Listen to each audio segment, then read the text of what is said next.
What up, Alpha Team? It's DJ AlphaTyler, and we are back again with Skeem again. But look at that. He ain't got a mask on this time. No, not anymore. Hi, guys. How you doing, buddy? I'm tired.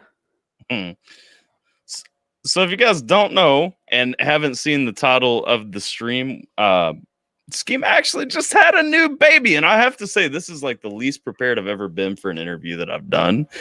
So you know, we will more than likely just end up talking about ass at some point because that's what happened last time. I'm just saying, and that's when you were prepared. And that was when I was prepared. Let's see. Hey, Skeem, who is this fraud? Where is Skeem? There you go. Knew it was coming. Well, this is Skeem. This is new Daddy Skeem without the mask and all that stuff. Daddy Part 2.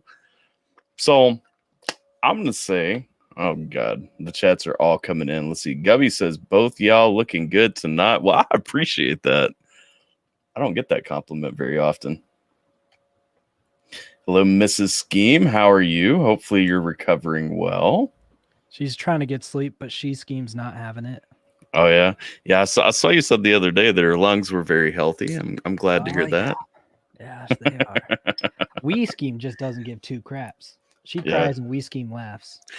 Well, I notice it's like every time you're doing a live, whether it's on Instagram or YouTube or whatever, like Skeem is never making noise. Like he's all the time just chill. You know what I mean? Yep. The only time Skeem's making noise these days is if he's running around the house naked. Then he screams and he's like then he's running around like party. Otherwise he's quiet. Like Skeem is already more vocal than him in every way. Skeem's just like, nah, I don't need to talk ever. Yeah. Well, my daughter is 2. She's about to turn 3, so like she's never quiet. She just doesn't know what that silence button means. Yeah, I have a feeling Skeem will be the same, but Skeem doesn't know what the talk button is. Every once in a while he'll start babbling and you're like, oh, you still have that ability. Federal butt inspector. Yes, I am indeed the FBI. I'm here to investigate the Skeet stream. Bro, like same.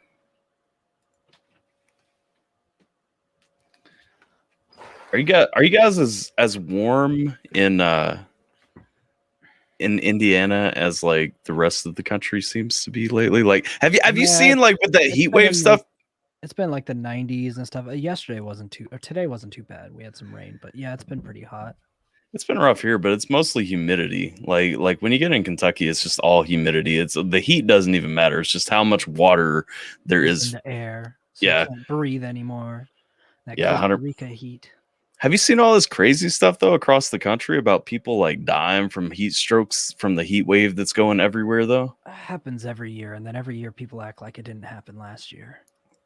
I don't remember it ever happening. Like people die from heat stroke and the big heat waves like every damn year, and every damn year people act like it's never happened before. Does Oregon normally get up to 103 degrees though? Oregon, not usually, not that far north, so they might be having some special heat, but it does get hot in the central parts of Oregon still. Always has. Like people were talking about like, oh, Death Valley hit like 130. I'm like, yeah, I think that might be a record high by 0.5 degrees. Like it's not crazy. Yeah, that's not every year, like it gets super hot. People die of heat stroke, and then people talk like, oh my god, this didn't happen. Yeah, yes, it did. We just forget very quickly. I just don't pay attention to a ton out west. I'm not gonna lie. I used to live in Arizona. I paid attention to Arizona when I was living there, but it's like now I'm back in Kentucky. We breathe in water year round, so like I don't really feel that bad. I mean, every year you'll see like temperature records break, but it's usually like record for that day of the year by like 2 degrees. Yeah. We don't have like record averages. Like it's not a record high. Like if you chart it over the course of like a month, it's not like the hottest June. It's usually within a degree or two of normal. But every year there's a few days that are record highs, or like you'll get a record high for an area that's never been this hot, and everyone freaks out. I'm like, well, it's gonna happen. Yeah. We've been keeping these records for about 100 years. There's 365 days. I mean, you would think that we wouldn't break all these records for about 300 or 400 years, just statistically speaking. Yeah. As far as like the first sets, like It's going to take a while. We got a lot of records we still have to break. We're going to keep breaking them. But 100 years, I mean, really thinking about it, like 100 years isn't that long. Like, yeah, no, that's what I'm saying. Like when you say we broke a record, it's like, well, we haven't been keeping track for very long either. Yeah, that's nothing. Yeah, it's like don't freak out. It's like we're gonna get warmer and colder every now and then. Come on now. Yeah, I mean, climate change is a thing, but the places it's impacting aren't really North America very much. Like even if the worst case scenario of climate change happens, North America is going to be pretty chill.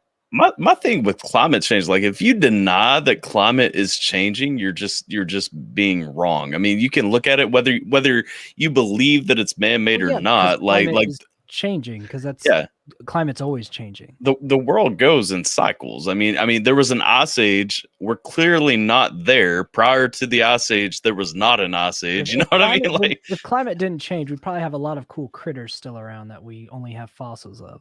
Yeah. But yeah, I mean, yeah, poor Mrs. Skeem. I think I'm at about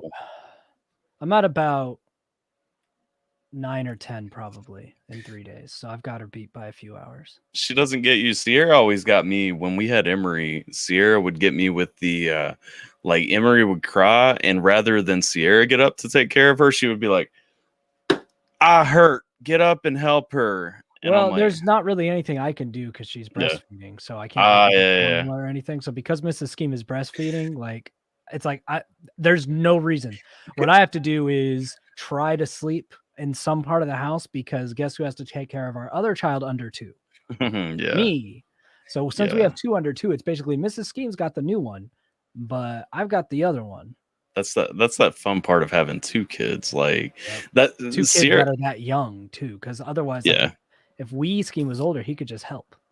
Sierra wants to have another kid, but I'm like, I don't think that our current child has matured enough that I want her around a baby. like let's give it some time. But yeah, no, she breastfed too, and like when there wasn't like frozen milk bags in the freezer, like it was really like I felt helpless for a little while. I'm like, what can I do right now? Like there's nothing that kid wants to eat. There's nothing you could do. Yeah. You pick up the kid and bring it to mom. Exactly. You're like literally just the middle person at that point. Yeah. Trying to read through here some. I heard Skeem giggling the other day on the stream. Was so freaking wholesome. Because he was naked. He loves running through the house naked, so he just starts giggling and laughing. Did we react how you thought he would, Skeem? Yeah, he was like, okay, cool, and carried on with his day. Exactly like I thought he would. He just like looked, kind of poked, and like, all right, and then he moved on. That's exactly how I figured he'd react. I'm sorry, I'm not saying hi to everybody because I got way behind on the chat already, which I'm trying not to do this time. Small talk, it's fine. Is he just wearing boxers? Are you just wearing boxers? I don't think so. I would imagine. I'm pajama shorts. They're like plaid, so my boxers are not loose. I wear boxer briefs because those are the most comfortable. And if you have genitals that are not extraordinarily small, loose boxers are not comfortable. Exactly. That's what I was. You got to hold that shit in. Like it's weird. So a lot of people think act like it's the opposite. They're like, oh, so if you have big junk, you want to wear like loose stuff. I'm like, no, you don't. Because then it's just smacking around down there. You want something to hold it that's stretchy. Exactly. Like my thing is too, like when you're younger, I think you just want boxers because it's like, oh, they're not tighty whities anymore and I don't have to wear those things anymore. But if your parents had any sense, they'd switch you to boxer briefs right away. Exactly. Like that's always the move. In fact, just skip the tighty whitey stage altogether. Boxer briefs from start to finish. They're so much more comfortable. Like legit, they are comfortable. They're just so better. It's like wearing spandex under your clothes, and spandex are extraordinarily comfortable. They're just really awkward, so hide them under normal clothes. Yep. Does this mean there will be a crotch goblin version of the mask coming out that we can buy for kids? What the fuck does what mean that? I can't think of anything we talked about that would warrant that question. Your second child coming. Which why wouldn't the first? He's calling a child a crotch goblin. Yes, I get it. Why? No, I've had 2 kids. There's been no children masks because masks are not safe for children. Nobody ever argues that climate doesn't or isn't changing. They argue with the idiots that think the end is imminent and it's all. Yeah. The end is nigh. Well, I mean, the only end that we'll be able to cause is the end of our own species. So don't worry about it. The Earth will do fine. We already talked about that. It does get easier. My boys are 14 months apart. See, I can't imagine that.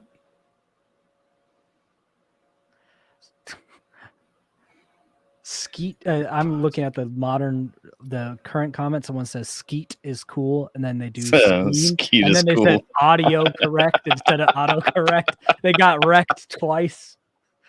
Damn, audio correct. Damn, audio correct is right. So how is it? Like I said, Sierra's been like hitting me up wanting to have a second kid. How is it like 2 babies in the house? I know you're only a couple of days into it, but still. I mean, we'll see how it is when Mrs. Skeem tries to take care of both of them at some point, and I get back to work on a normal. No regrets. We'll see how she feels. That's going to be a question for Mrs. Skeem because she's the stay-at-home mom, and so as soon as everyone has their bearings, I have to go back to this office more often. Like this week, I'll be in the office like maybe 5 or 6 hours a day. Usually when Wee is asleep. Yeah. You know, I put Wee down for his nap, and when he goes to bed at 7:30, I'll sneak in here and get done what I can get done. But once there's any sort of schedule, I got to get back to the point where I'm spending 8 hours in here and then another 4 hours streaming every day at least. Yeah. So we'll see how she feels about it. Does it feel weird not streaming like for the past few days and everything? Well, now I'm doing this. It makes me feel a little more normal. It makes you feel more normal. You're like interview. I was like, hey, interview me. I don't have to set anything up or do anything or try. I just have to be here and answer questions. We can just go and talk about things. I could just talk. That doesn't take effort. Question for Skeem. Have you thought of mass producing the Skeem mask for Halloween? Mass producing? Why? Okay, first of all, who's going to go to like Walmart and see this mask that says We Skeem and go, that's the one.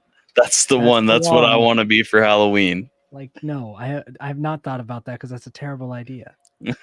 If I become a household name, you better believe that shit'll happen. But I was gonna say those masks are already mass produced. You can go to Party City and buy like 50 of them right now. You just gotta make them the right way. Every time I've seen someone try to make one, it just doesn't look right. Like, no, there's a certain way.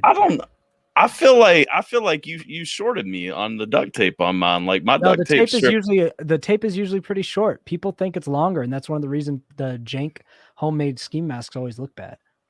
The tape isn't that long. The tape is like literally like right around the mouth, and it's not much longer than that. When you make it like all the way across, like everyone always tries to do on their makeshift ones, it doesn't look right. Did you rot smaller on yours? Because like We Skeem is like crammed in there, man. It's crammed in there on mine too. You're just not seeing it in person all the time. Hang on. Like the original Skeem mask is a little wider, but all the subsequent ones, they're pretty teeny. Maybe not a lot of tape. Maybe I'm just thinking about Cartoon You. Maybe Cartoon Me's mask. I'm looking at Cartoon You, and I'm positive that the tape is wider. Me, it's like the whole thing, but let's see. Skeem, how are you managing to do this interview? Context, Dr. Atheist, context. What does that mean? I think he means because I'm so tired. Oh. I don't know. I don't know how short your tape is. Maybe yours is shorter. Every now and then some of the tape is shorter because I do all of them by hand. Yeah. Well, I was thinking about that one day. I was like, I paid for an autograph on this thing, but I'm like, really? He's writing We Skeem on the tape on all of them. Why did I buy an autograph? Eventually, as things grow, I'll probably end up buying duct tape with the text pre-imposed because you could do your own custom patterns on duct tape. So I could do red duct tape, upload an image of We Skeem, and it'll just reprint it for the whole roll. And I just cut at the text. So eventually that'll happen, and they'll just be the OGs with the ones that I used to make and write on by hand. Right. Those masks will be there'll be a few hundred of those masks in the world. But if we ever blow up to the point that, I have to get rid of a few hundred masks every couple months, Yeah. then we'll be switching to me no longer sharpieing on all those masks unless I'm signing them. Right.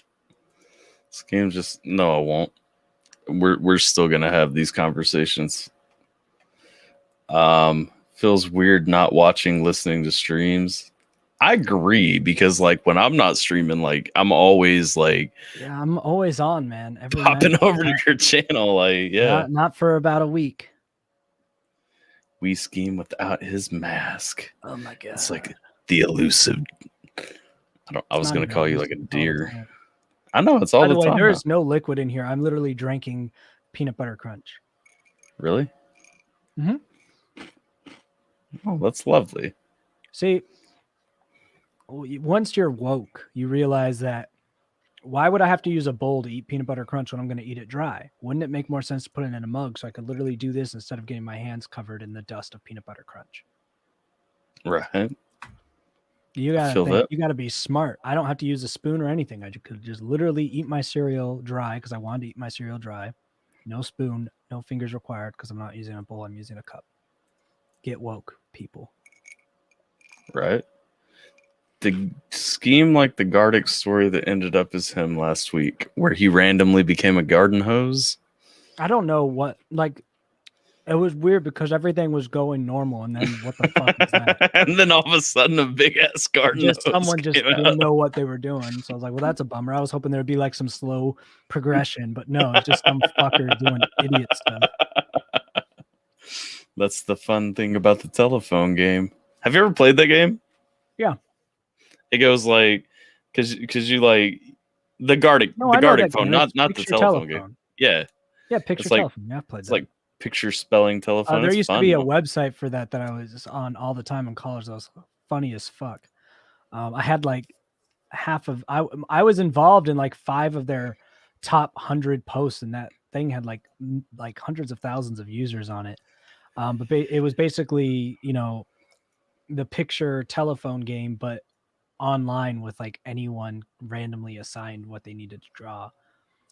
I don't remember what that site was called. I fucking loved that website. Man, I'm not sure. I feel like I should find it again. I feel like I should know that website too. Hold on. Picture telephone game website. See if I find Drawception.com. There it is. I like Drawception was my jam way back when. I wonder if any of my games that I was participating in are still top games. Now I have to find out. It's been so long. Drawception.com. I'm looking it up too. Oh, I can click play now. I'm so tempted to click. Don't play right now. Let's go to games. All right. So these are recent games. Where's top games? Man, this is not the same format as it was. Oh, there's top games. You could see this is still an old fucking website, but people are still using it. This is fantastic. Draw, cow jumping over the moon, and then like this is great. Games all time though. This is recent top games. Did they really do us dirty like this? Look at this. Where it's all just, oh man, the OG top games are gone now. I'm gonna have to fucking find them. Oh, you whores! It's basically Gardic phone. It's so great, guys. Yeah, I guess Gardic phone's probably like a newer version of this or something. Well, Gardic. Some of the people on here have like their drawing tablets and just like make fucking works of art on here. It's ridiculous. Well, I mean, not to discredit. Look at this cow jumping over the moon that I'm sharing right now. Like that's horrible. It's fantastic. It's lovely. It gives me a warm spot in my soul. All right, I'm gonna search games. You can't just see the top ones anymore. That is such BS. You can only see like the recent top games. That's a bummer. That is a bummer. And there's no way I'd ever remember my login information to find those games either. Well, now I'm just sad. That's great. So is everything on pause while you're on paternity leave? No. Just mainly live streams, and I'm going to try to do uploads when I can. Today I was my time in the office was spent on other things. Yeah. Well, I noticed you've still been uploading, regular, which I mean, you kind of have to do because YouTube forgets about you if not. Yep. But yeah, I didn't know if you were still like working on any of your music stuff and everything because you're working on a few things right now, right? I still have the collab album being worked on intermittently all the time for 100,000 subscribers. So I've gotten some of the main verses from people for that one, just mixing those. So like that album's got a lot of people on it. That won't come out for probably a year based on my YouTube analytics. But when that comes out, yeah, that'll be a fun one. So I'm always working on that in the background of everything else. I'm trying to get Epic Lloyd on it. He's somewhat interested, so we'll see if that works out. And I've got a lot of other people on it though, like Crypt, Knox Hill, Merkham's. Crypt hasn't gotten his verse yet. He's shown me parts of it. But Knox Hill sent me his stuff. Merkham's, that song is done. Obviously the people who I've been working with, Blindside, Postcard, Gatsby, they're on it. I'm gonna have Namson on it because that'll be fun. That album's a party, but that one's like a year away still. Yeah, Namson's stupid good. Like Namson is seriously. I'm surprised that he's as chill as he is and accessible as he is because of the drugs. Inaccessible. Speaking of drugs, did you ever finish your CBD, CBG tests and everything and decide where you stood on all those? None of them do anything. Really? Yeah. You've got an interesting chemistry, sir. Just tried strawberry Starburst yogurt for the first time. Well, I don't know if I would like that or not. That sounds like something I would like. Let's see here. Have you heard of Thigh Stop? Huh? Thigh Stop. No. It's like Wingstop. You know what Wingstop is, right? Yeah, but it just sounds stupid. No, so they take thighs. Yeah, I don't instead want of wings. I want wings. Bro. I don't want thighs. Thighs and wing sauce? Come on now. No, that's too much. That's a bad skin sauce to meat ratio. I'll be like 3 bites in and there'll be no sauce or skin left. That is a terrible ratio. Wings are wings for a reason. That's fair. I don't want thigh stop.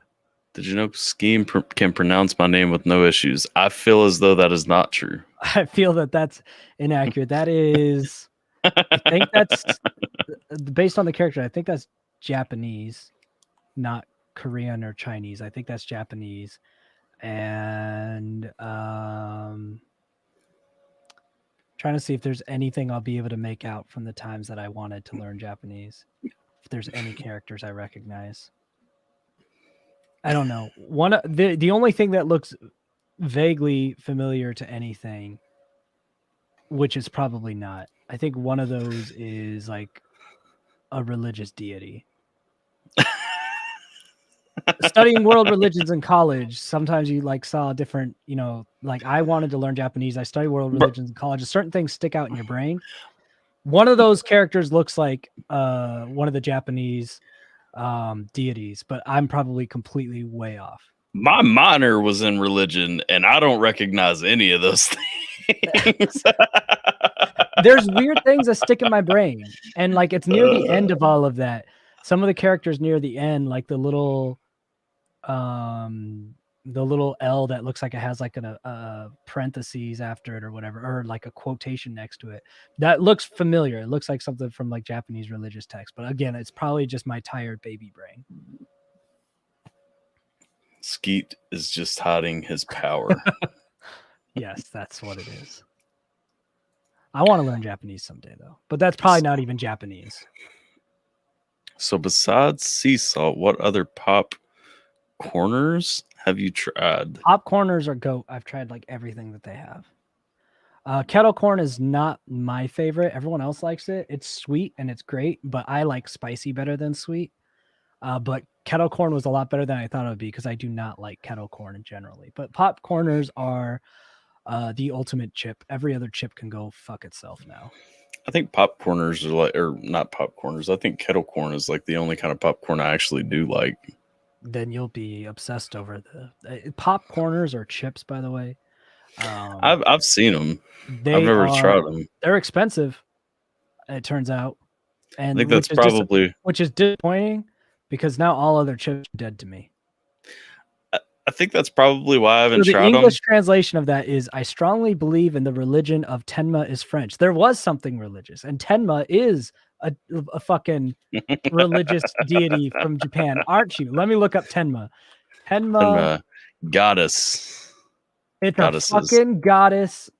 12 guardian deities of Tibetan Buddhism. Japanese? Celestial horse in Japanese. Tibetan Buddhism. It's a celestial horse in Japanese. It was something religious in Japanese text. That was probably the best guess I ever had. I'm impressed.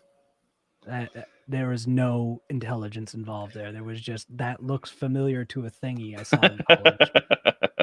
And I was lucky. CBD and CBG is for the body and not head. It's going to be body relaxation and recovery. CBD, yeah, but CBG is supposed to be for the mind. I'm pretty sure. I don't know. Because it's like the antipsychotic effects. None of the stuff I did shit for anything except for the excessive amounts of sleep aid in the one. I saw the stream the night that you took the CBD thing. These fuckers that I don't eat because they're just sleeping pills. they're loaded with melatonin. That's awesome though. Like, I'm like, dude, but bro, what kind of false advertising whack shit are you doing? You're like, yeah, people feel real chill on this. You just gave them fucking sleeping pills. Do you know like the Hall's melatonin cough drops? You know what I'm talking about? Yeah. So somebody at work one day gave me like 2 of those, and they're like, "Here, man." Dick. They're like, "Hey, man, try these." And so I put one in my mouth, and I'm like, well, it tastes good. It's lavender, because I was like, I like the lavender flavors and everything. And like, they're like, "Here, it's lavender and honey," and I'm like, "Okay, cool." Like, put it in. I'm like, "This is fantastic. This is amazing." And then like 10 minutes later, I'm sitting at my desk. I'm just, like hard going down. Because they give you melatonin without telling you. Yeah, at work. Like I'm like, you can't do that. Like, you motherfucker. Like, I want some of those, but please don't give me those at work anymore. Made his name Japanese so that Tenma Maimi. Wait, is that like a person that's named after a celestial horse? Also joke that Tenma is part French because when she speaks English, it sounds like she has a strong French accent. Okay. I gotta see who this person is. And Mamie. Blah, blah, blah, blah, blah. It's meme spelled with an extra something. I think it's an anime character. I found it. It's an anime character named after a horse. What is this? Is this a YouTube channel? Is this like a VTuber? I have no idea. It's probably, it looks like a VTuber. I'm almost positive that the only VTuber I like is Nefarious. All right, so it's a VTuber, which is actually now their profile picture makes sense. It's a VTuber that's that profile picture of this person that named themselves after a celestial horse of Japanese religion. I don't understand why. That's the thing that we've had to discover today, and I'm going to move away from it forever. Oh, look, we could have just waited. She's a VTuber. Yep. Look at that. And you mean he's a VTuber? All these women voice VTubers have to be men. 100%. Either that or like just really gnarly looking women who want to get that simp clout. World's average gamer. What up, world's average gamer? Yo, it's a me, bro. Right? Grammar counts. CBG works to fight inflammation, pain, nausea, and works to slow the proliferation of cancer cells. Research has shown also significantly reduces intraocular eye pressure caused by glaucoma. Yeah, so none of that is going to be useful to me. Nifty. Yeah, CBG did nothing because it didn't do anything about the stuff that I wanted it to do. CBD was just sleeping pills. Vacuum cleaners were originally horse-drawn. That is false. That doesn't make any sense at all. All right. Things that I can ask Skeem about. You've got a big announcement on Friday. Hey. I saw earlier. Can't really ask anything else about that, you know? Oh, damn it. The thing. It doesn't matter how many people are here. 23. Yeah, that's few enough people. It's an album. I already knew that. Yeah, that's because you're on Patreon and you're a channel member. Patrons and channel members know. So I figure the 20 people who are here, probably half of them are patrons of mine or channel members. So they already know. Listen, 23 is a solid number for right here. Like, we ain't up at that 70K mark with some of y'all. Like, well, I mean, these days, even big, like large channel streams are pretty vacant because it's summer. Summertime on YouTube is very slow. It is really rough. I've been looking at like analytics for like reviews and stuff, and I'm like, why did everything just take a big hit? Because it's summer. It'll come back in the fall. Even like the new ERB flopped. Think about that, like compared to their other stuff. There's a new ERB. Yeah, they dropped King Richard versus Ragnar. What? Yeah, this is fun. 2 weeks ago. How have I missed this? How many views does it have? I saw 2.4 million. For them, that's like nothing in 2 weeks. The shitty thing is, I even saw your reaction to that pop up, and I was like, for a lot of your reactions, like I'll pop into like the live stream and mute it, you know, just in case it's something that comes out for me later. I'm pretty sure I saw you premiere that, muted it, and then like forgot it existed. And just forgot it was even a thing. Like, yeah, so June is the historic worst month on my channel. This June wasn't as bad because I did, a fucking face reveal. If I had done that face reveal like in one of the big months, oh my god. That's why my album's not actually dropping until August. Because it's not as bad by then. It's August 6th, right? Yeah, that's a Friday. You couldn't wait a day and drop it on my birthday? Like, come on. No, because that's Saturday. So I'll probably have a music video that'll drop sometime mid-July. But yeah, YouTube in the summer is just garbage because people are, being losers and outside and enjoying life. Like, ugh. How many came for Skeem? Just curiosity, killing cats, nothing to see here. Well, I would imagine a lot of people because it's an interview. It's a Skeem interview. Typically, how that works. I'm a broke sad boy, no Patreon for me. Bum bum bum. One day you'll learn how to spell Patreon and then you'll make money. Petryon. I didn't even notice God bless. Notice that. I feel like I'm more tired than you are. That's not true. You're clearly drifting. True.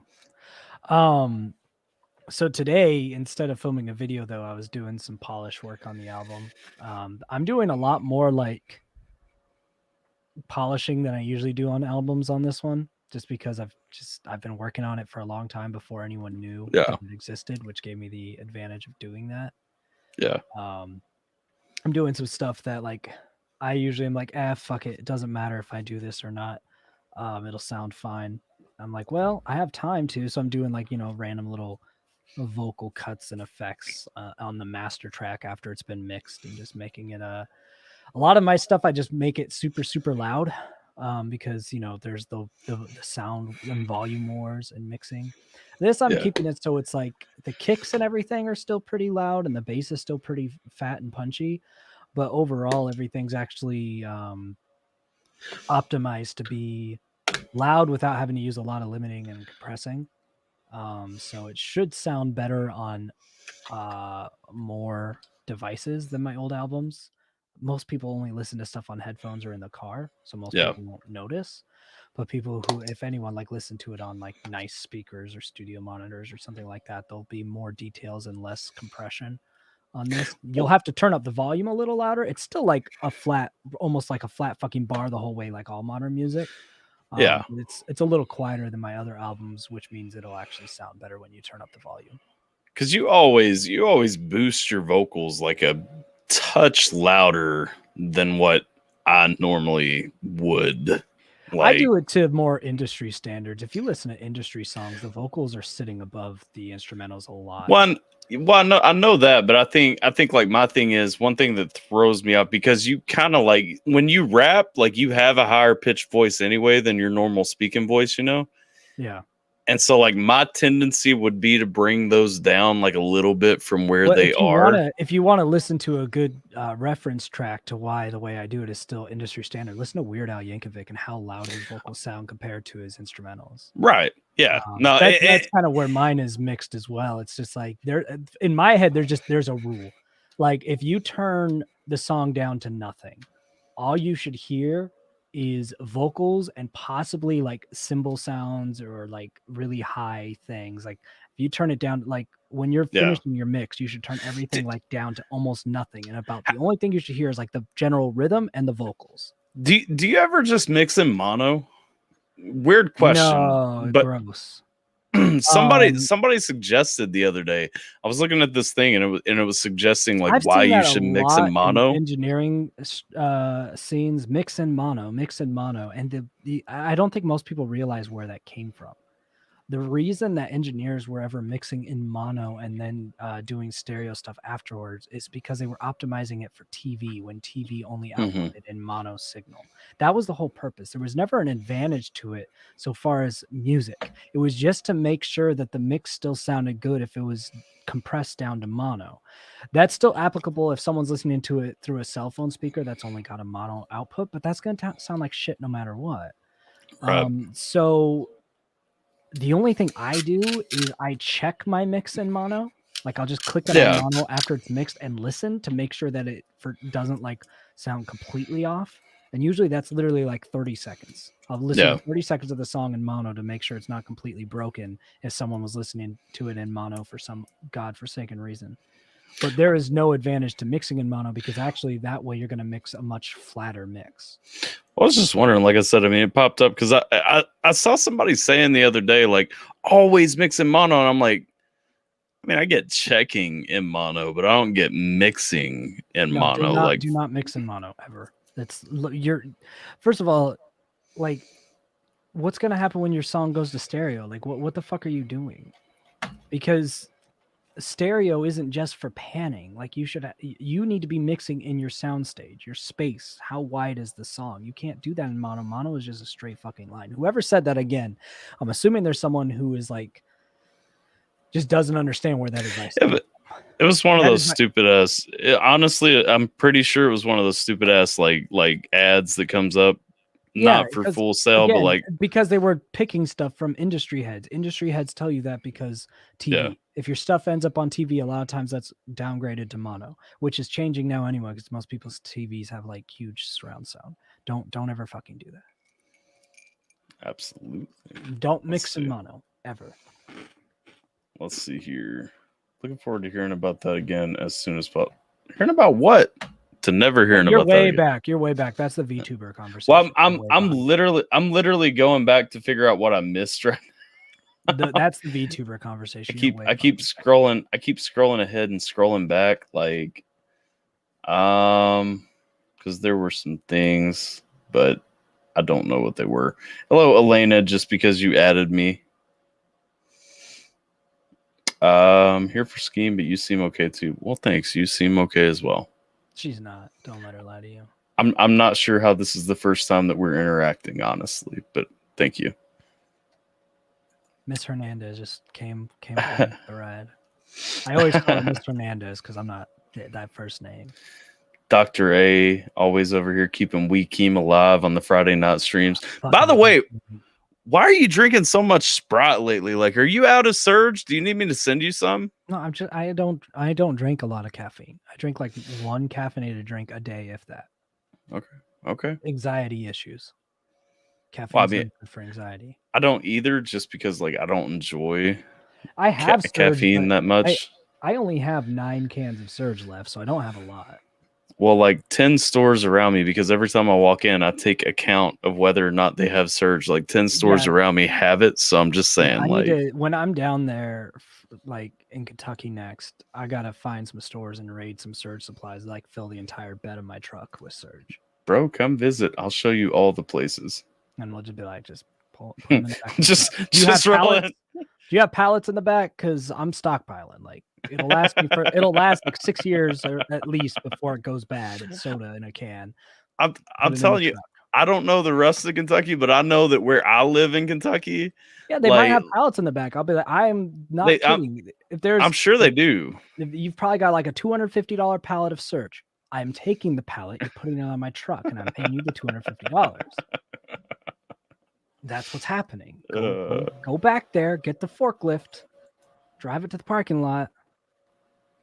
I did buy a Surge the other day, and actually, like, I was pleasantly surprised because the last time I drank it, I hated it. No, Surge is great. Surge is goated. It's like Mountain Dew, but it's not quite as like. It's got a little more flavor profile to it than Mountain Dew. It's got more of an orange citrusiness to it, and a little bit more of a tart flavor. It's like a more flavor. What's weird is it looks like it's a fucking energy drink, but it's got less sugar and less caffeine than Mountain Dew, and it's just much more like of a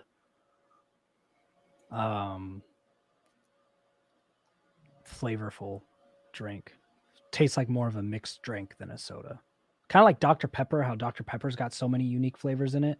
That's how I feel Surge comes off. It's like the citrus soda of Dr. Pepper. Yeah. And it's always overlooked. What does this mean? I feel like people are missing winches. Then remember, this is an interview. I have no idea what that means. I don't understand what that means.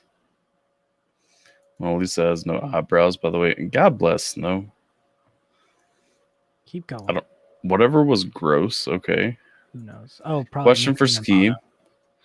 What advice would give people that love auto-tune on their vocal? He loves auto-tune on his vocals. What advice would I give people that love auto-tune on their vocals? Keep using it. Skeem, why are you so goated? I'm not. Otherwise, I'd have a lot more popularity. Jay, don't overdo it. I agree. No, definitely there's a time to overdo it. Jason with a clown face for some reason. Elena with the $5 super chat for freestyle. I don't think he wants to. There's no freestyle happening right now. That was a waste of $5. Another fact, every 60 seconds, a minute passes in Africa. That is true. Jay watched the Netflix pop documentary. I can't talk. Don't watch documentaries that poison your brain. I asked for people I know. Sprite is decent. I agree. Sprite is decent. And I will say, when you made your soda tier list and you put Sprite as high as you did, I wanted to hit you. Like, Sprite is way better than you guys are saying right now. I love you a ton, but no. Sprite is the lemonade of soda. No. Yeah, it is. Lemonade is fantastic. Yeah, and Sprite is the lemonade of soda. Sprite is one of the only sodas you can drink and not feel thirsty afterwards. It's actually refreshing. You would apparently have to get the shit out of the bed of your truck first. Yeah, it's fine. There's an old desk back there. It's fine. Why do you have a desk in the back of your truck? Because it needs thrown out, and I haven't found a dumpster yet, so it's sitting in the back of my truck. Pretty normal. Well, there's dumpsters in my neighborhood. I just don't want to fill them up because they're like construction dumpsters. A surge of flavor, but Wrenches, Mrs. Skeem, 23 flavored Dr. Pepper. I do think Dr. Pepper is probably near the top of the tier list. Well, someone was mentioning Dr. Pepper because I said Surge was like the citrus soda of Dr. Pepper because of all the different flavor profiles in it. That's fair. I don't necessarily agree, but like I said, used to being in Skeem streams where people are mods is what wenches meant. Oh, she's used to being in streams where everyone has a wrench. All of my mods are here. They're just being silent because they're in the Discord voice chatting, probably making fun of us. Lurkers. Wrenches, people she's used to seeing as mods on. Yeah, we got. Oh, that's the same thing. She's used to seeing wrenches on people's name like Vort and Mrs. Skeem and Duel. And okay. Little girl hates me and wants to never sleep. She only sleeps during the day. So, Mrs. Skeem, it's time to become a nocturnal animal. I still can't donate. Why can't you donate? You could. He can't donate on my streams. Streamlabs banned him. Oh, okay. I don't know. I wonder if it banned him everywhere. Why does Streamlabs donate, or why does Streamlabs ban you? Because he How had does too that many happen? chargebacks. Oh, okay. So Streamlabs clapped him. I'm listening. He Just got really working drunk, awesome. and Streamlabs isn't having it. Barg's best soda. No, that's the worst root beer, let alone the best soda. It's the bottom tier root beer. They put caffeine in root beer, which completely ruins the entire point of the flavor of root beer. Caffeine has a distinct flavor. And when you put caffeine in root beer, it really disrupts the type of flavor that root beer is supposed to have. You have no respect for root beer. You probably don't like root beer. So for some reason you like Barks because it tastes like Dr. Pepper without as many intimidating flavors to worry about. I will never trust your opinion on anything food-wise because I already know your fucking palate at this point. You like really like you like flavors that are fake bold, flavors that are really bland but try to parade as bold. You probably really like spicy stuff or curry or what. I will never, ever take your advice on food, knowing that you think Barks is the best root beer. That tells me all I need to know. He's a chef for a living. Then that's nasty ass food. You like spicy food too? I do, but this is like a two-trick pony type of food. If you want Barks root beer, you all you want is a really bold flavor that shouldn't be where it's supposed to be, but is bold enough to trick you into thinking it's good. As the kind of person that you get handed a steak that was made from them, and you can visibly see a layer of peppercorn on it. You can see a layer of peppercorn, and it's gray all the way through. And they hand you a bottle of A1 sauce with it. That's what a Barks root beer drinker would do. I do always get offended when I go to a steakhouse and they're like, "Do you want A1 with it?" I'm like, "Should you not know the answer?" Leave the steakhouse. That is not a steakhouse. That is exactly. No, run away. Oh man, I went to the butcher shop the other day and I told them I want 2-inch thick ribeyes.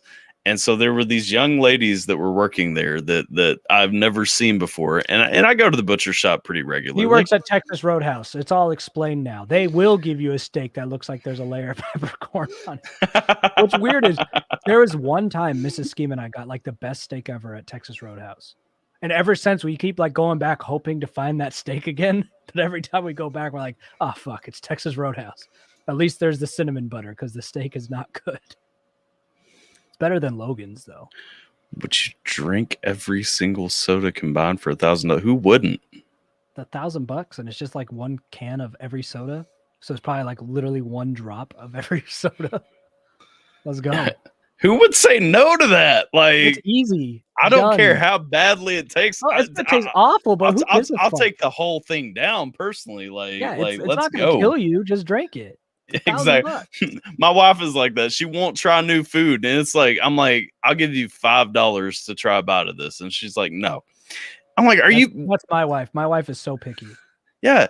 And I'm like, what is wrong? There is nothing on earth that if somebody holds like $5 out to me and it's actually like edible food that I won't try. I'll try it.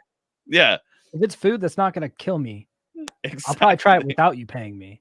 To be real, exactly. I don't think our toddler would appreciate me sleeping during the day. Caroline said, "You got the best steak they ever made. Never go back." About Texas Roadhouse. It's true, and I keep going back, thinking I'll find it again, but no. Texas Roadhouse steak is pretty low tier steak. Mug is the best root beer. No, it's not. It's not. It's better than Barks, but it's not the best. I would say IBC is up there.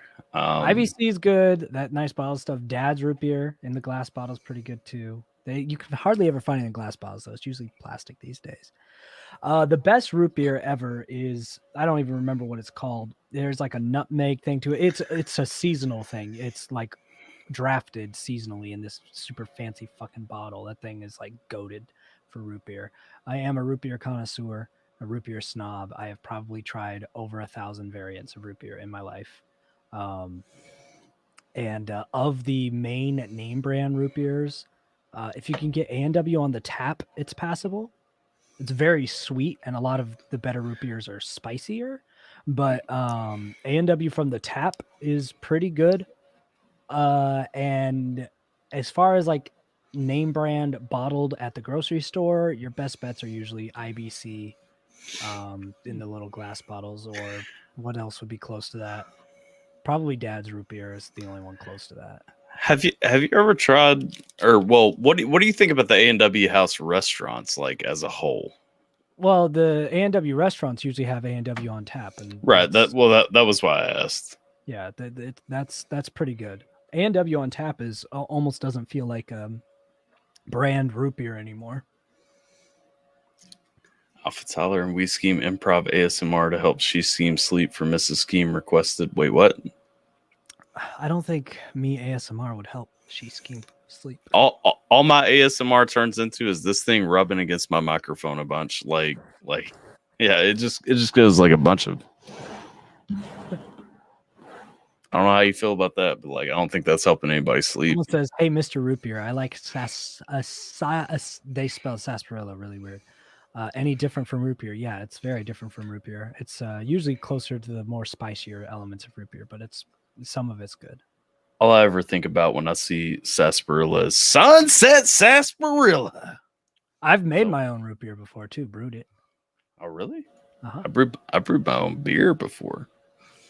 See, I don't like beer, but I love root beer, so I brew my own root beer.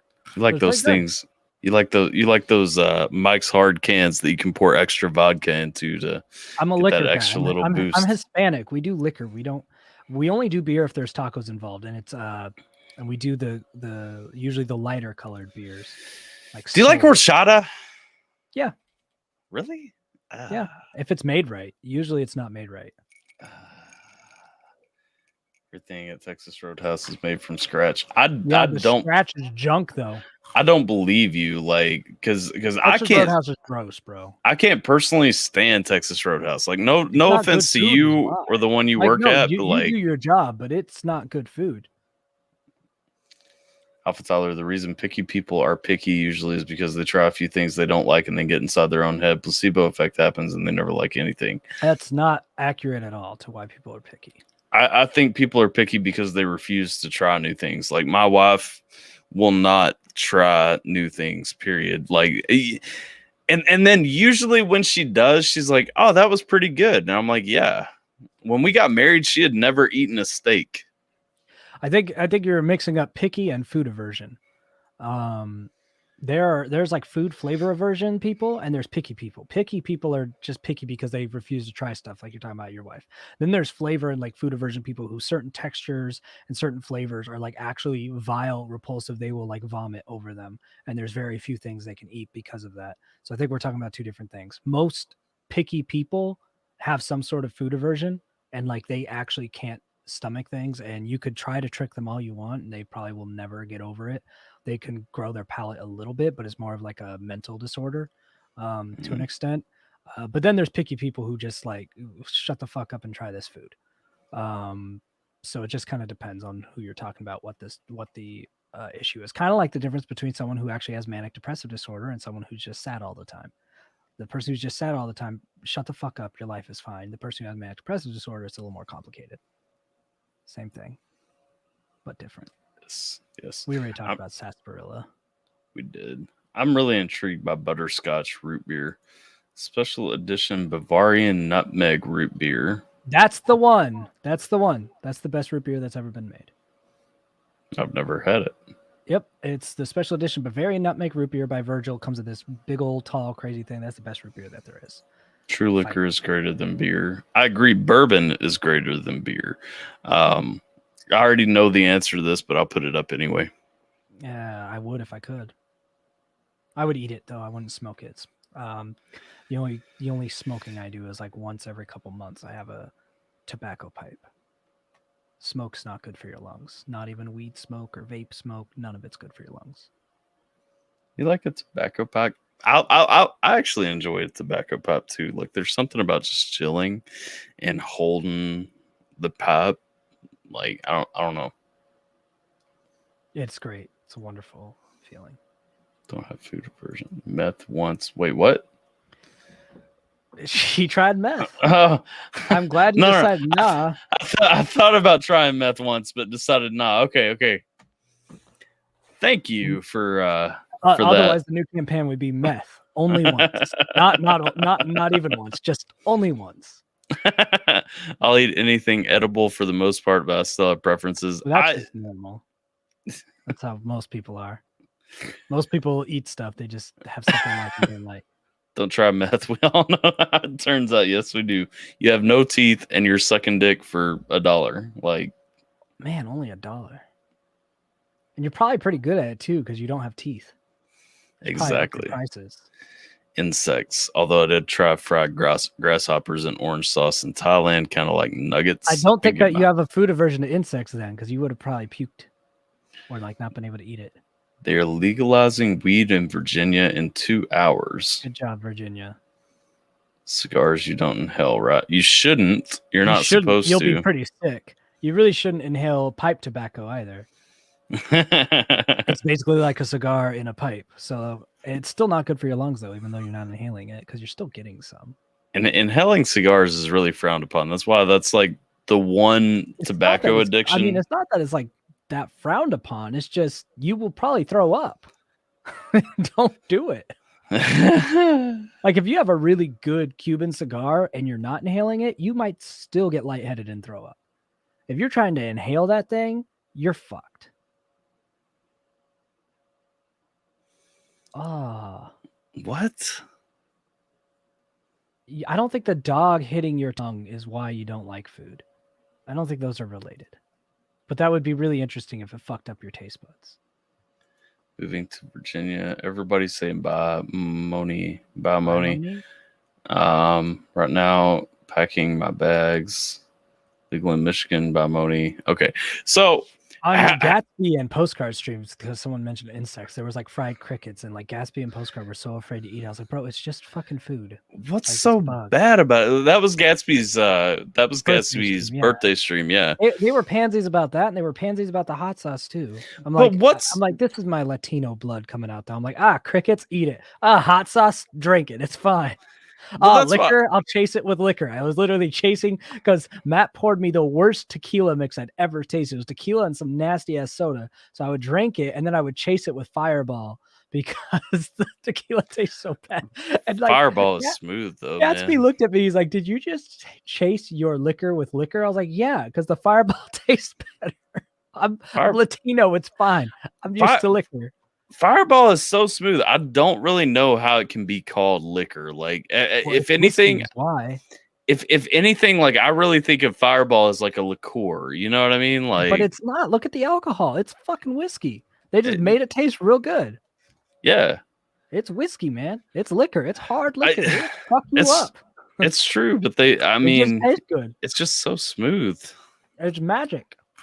So how has your life changed? How would you say that being a YouTuber has changed since like taking your mask off? It's easier now. I was playing YouTube on like you play Doom, the Doom game. Yeah. Mm-hmm. All right. So I was inadvertently playing Doom on Ultra Nightmare mode. Yeah. I didn't think I was playing Doom on Ultra Nightmare mode. I thought I was just playing Doom on like regular mode. When I took off the mask is when I realized I was playing Doom in Ultra Nightmare mode. And now I'm playing Doom on like I'm Too Young to Die. It is like, I haven't said, this will be the first time I've said this publicly at all, but every time now when I see like content creators talk about how hard it is, I'm like, nah, this job isn't even that hard anymore. I mean, it's still hard, but like comparatively speaking, like, it got at least 50% easier. Like, well, I'm not gonna lie. Exaggeration. I get a little irritated when I see people call it hard anyway, because I'm like, I mean, I'll just come downstairs and turn my shit on and like do my thing. You know what I mean? Like, I mean, I put a lot of extra shit into it that's still difficult, like the amount of edits and shit that I do. Yeah, my channel's not a reaction channel. Reactions are the most popular things on it, but if I was just doing reactions, like that was it, and I was doing the type of reactions that are the most common, little to no edits on them, all that kind of shit without a mask. Yeah. There is nothing hard about that. No, there's not. So when people say that's hard, I'm like, it's not hard. You just have a good personality for it or you don't. Yeah. The things that make what I do hard are not the reaction parts. It's the type of editing that I usually do on most of my reactions to keep them more interesting. That's hard. That takes time. It's the other content that I do that's not reaction based. That's hard. That takes time. The music, that's hard. That takes time. But the actual aspect of the other 2 channels that I run, when I do them, that can take time. But the actual part where I'm sitting there reacting in the chair, bro, if I just cut that and like edit it little to none, I could upload 6 videos a day. Yeah. And spend less time than I do with what I'm doing now. No, I feel that. With the mask, though, the thing is, to put it in perspective, with the mask, even that element of it, just reacting without editing, was fucking hard. Because I've done a couple of reactions with your mask on, and well, that's what I'm saying. That's without the morph suit, and I just don't enjoy wearing the mask for it because it's like by the end of it, because I did the Midnight Madness, like the last part, or Manic Midnights, yeah. I did like the last part of that album review, like with the mask on, and I put it on, and like by the end of it, I literally picked it up and water rolled down my beard, and I was like, "This is fucking disgusting. I need to take a shower now." Lots of my reactions too. It was the suit, the mask, and a suit over that. Early on, it was suit and tie in every video except for Casual Fridays. So even if I wasn't editing, just to be able to try to see it, and also I had to always edit the audio so much to make it audible, so you could hear it between 2 layers of mask and some duct tape. So yeah, I mean, the biggest thing is everything's easy now. I mean, except for all the extra stuff I do, but for the reason it's so much easier is because I was already doing stuff that's hard. I was already doing all the editing, the extra shit, blah, blah, blah. And then I added the whole mask and everything else to it. So if you ever get to like, here's my question. Like if you ever get to, because I know you plan on wearing the mask for like the Wii Skeem stuff, like the actual music stuff and all that. If you ever get to like a point, like doing shows and everything, like outside, like, are you going to wear the mask for your shows? Probably not. I'll probably come out in the mask and do some sort of thematics between songs and stuff. And like,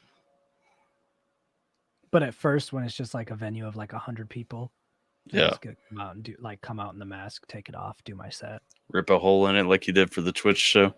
Nah, just take it off, do my set, put it back on. Maybe wear it for like a specific song, like one of the mental health deep songs like Normal or something. Yeah. We Speak versus We ASMR versus We Keem. Who do y'all got? I don't got We Keem. But the only way that the mask performing on like a stage would work is if they have a wearable microphone that I can wear under all the masks. In which case, I can live as far as the heat's concerned. If that, most venues are just gonna have a regular mic. So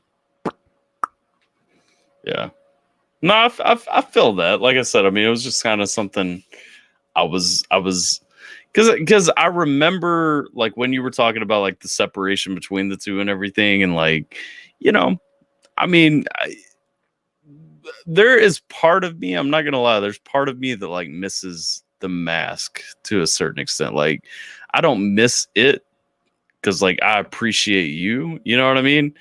But like there are times when I'm watching some things, I'm like, this is how that would have been then. Yeah, I mean, but where people usually place that are places that I never wanted the mask at all. So I don't care. I see comments like that all the time. Like, well, I don't give a fuck because the mask was never supposed to be in this arena anyway. Well, I see those too. And like, it's not like I don't want you to wear it the majority of the time. You know what I mean? Like the places people wanted are places that I never wanted the mask. Like the idea of the mask being associated with goofy shit in general. Yeah. Aside from trolling songs, I'm just like, nah. Yeah. Nah, fam. Did you watch the promo trailer for the album? Yes. With the phone and everything. How much more impactful is the mask at that moment? Then? It's a lot more. I mean, that's the thing. Like, because that's what it's for. I think when the world sees like things like the promo for the new album and some of the stuff, I haven't done anything major musically since the face reveal, right? I've done little TikToks and stuff like that. I did the face reveal video, which wasn't the mask, but I haven't done anything significant in the mask since I took it off. And I think when people see its intended purpose, those kind of comments will probably be less frequent. Right. So like with this album, who knows how many people see the press release, whatever video, right? I'm going to put it on Twitter and Instagram and YouTube. But like everyone who I've shown it to so far, and I've talked to one-on-one, has said the same thing. Oh man, like seeing the mask was like, I remember Gatsby was like, I didn't expect the mask, and it like I got super hyped. I'm like, yeah, because it has substance to it when it's applied to the right things. Yeah. And that doesn't go away just because you know who's under it. And I think that's going to, because I've had this conversation with people. Do you know what Bruce Wayne looks like? Yeah. Does that make you less excited when you see Batman? No. It's the same shit. Exactly. And Batman wouldn't be interesting if he was always Batman. And there's a purpose for Batman and a purpose for Bruce Wayne. And Skeem there was a struggle in finding the correct separation for that. And I finally just bit the bullet and did it. Right. The beard is pretty red, but nothing else is. I was gonna say, yeah, it's pretty gingerish. Like the beard's pretty red, but none of my other hair is. Skeem with live shows, you can have an actor in the mask and come out and do a bit about him not being the real Skeem. That sounds stupid as hell. Go drink your Barks root beer. That dumb suggestion. Yes, it gave me a weird feeling watching dude, I totally read that as porno. The porno. I was like, yes, it gave me a weird feling watching the porno in a good way. I'm like, what porno have you seen, and where is this going? But okay. TMI Skeem. I don't know what was TMI there. That was the newest comment. So something you said recently was TMI. Too much for them. Apparently you have said too much. There's this gnat that is trolling the fuck out of me. It's trolling you hard. Dude, I keep trying to catch it too, and I'm like, it's so much faster than me. Oh, it's so bad because like right there, like right that corner is the door that goes upstairs, and then the front door is right there, and then there's the back door right here too. So it's like if you open up the door when it's dark, all of the buggies come flying in, and they end up right here. Yes, I said buggies. Pretty sure the hair not being red anywhere else. Oh, okay. I wasn't talking about that. You're gross. Accurate, but your mind went straight to my dick. It's kind of weird. Well, it was Miss Hernandez, so apparently for the TMI. He bit my head off like Ozzy at a concert for calling him Ginger. Yeah, because I'm not ginger. Ginger, like, this is the part that makes it ginger at the top of your head. It's actually extremely rare. Ginger, I think, is one of like rarest gene types in the fucking world at this point, and they're probably going to be extinct within several generations. Like, ginger is rare. I'm like, don't what I'll classify as redhead kids. Redhead, usually redhead with freckles, or just redhead in general. But so like my redhead with freckles, like my kid, like full on like just burning red, right? Yeah, red. The red hair on top is like the main part, because that's the rarest thing. Red beards are extremely common in a lot of nationalities. Yeah, for some reason, I don't know why. Spaniards have it. That's where I get it. A lot of Spaniards have red beards, even if they have dark hair. But red beards are a lot more common than red hair on the top of your head. Apparently, Nikki is a real ginger. She was just trying to bring you over to her side. Yeah, I'm not a real ginger, though. Those are much rarer than my hair type. Well, this is nifty. I want to ask you about things in your background now. So, like, I like your liquor shelf. Kudos for that. Yeah, what's vodka, rum, tequila, and whiskey? I'm disappointed you don't have bourbon on there. Like much. Why not? I've never found one that I liked. Have you tried Four Roses? No. Well, there you go. That's my favorite. I will buy you a bottle. I don't think I can mail alcohol from Kentucky, so like, I'll have to We'll drive figure it up to out. the state line to mail it out, but Whatever. The Four Roses Distillery is like 3 hours south of you. I've never even heard of it. Why bourbon? Why bourbon instead of whiskey or anything else? What's good? I like Scotch too. Scotch is basically whiskey, just from a different place. So I don't know, like bourbon has that harsher bite to it, and I've always just kind of enjoyed that more. See, I don't want that. Like it's got that burn though. You know what I'm talking about? Like the distinct Tequila's got difference. a good burn. Tequila burns all the way down, but it doesn't. But it tastes smooth. Well, bourbon does too. It just tastes aged. Yeah. See, I don't like that. I usually end up liking clear liquors more, except for whiskey. I like when they taste smooth but burn on the way down. So that's why like tequila is like one of my best friends. Tequila like tastes smooth but it burns on the way down. The whiskey that you drink Canada Reserve? That's just the cheap shit from Costco. So it works. It's not good whiskey. The good whiskey that I drink is what is it, like Elijah Craig, I think is what it's called. Hang on a second. Not their normal shit. They do like they have their normal shit that's like $40 and that's not any good. You might as well get Jack Daniels. But they have these little bottles that come out every season that are like $80. Elijah Craig is bourbon. Is it bourbon? I thought it was whiskey. It's bourbon. That's what I was thinking. I was like, that is bourbon. All right, so it's bourbon whiskey. That's one I drink. But it's like $80 for the bottle I like, and it's hard to find. So there you go. I drink bourbon if I can find Elijah Craig. Well, there for you $80. Go. I could always find the $40 ones, and they're shit. They taste terrible. You don't like Maker's Mark and stuff? I have to mix it. Because Maker's Mark has a sweeter flavor, you know? Maker's Mark's good if you mix it in Coke, but at that point, I'd rather just buy Fireball. You mix Fireball with Coke? No, I'll just drink the Fireball straight. Oh, I was gonna say, like, I've mixed Fireball with ginger ale before, and it's fine, but like for the most part, like I drink liquor straight anyway, so like I don't really like mixing things or getting into what I'm mixing. I like with what. drinking liquor straight whenever possible, so that's why I have the liquor taste that I do. If I'm drinking liquor, like sipping on it, and I want it to be flavorful, then it should be something on the rocks with steak. Yeah, I agree. We'll see anyone that tells a Kentuckian they don't want or like a kick to the. Crip's dad had me try like 5 different bourbons when I was there. He's like, I worked at this whole like distillery thing. Look at all these bourbons. I was like, all right, let's go. And that was before anyone got there. I was there like late at the cookout last year, and I was still like the first one there. And I was just there in my mask, like just chilling with Crip's family. Yeah. And I was like, well, I guess no one's here. Let me just take out the mask and drink. And then Crip's dad's like, bourbon? I was like, oh yeah. I found out the other day, like, were you here when Crip was on the channel? Like, because Crip came on one day for an interview. No, I don't think I was. I probably stopped in for like 5 seconds.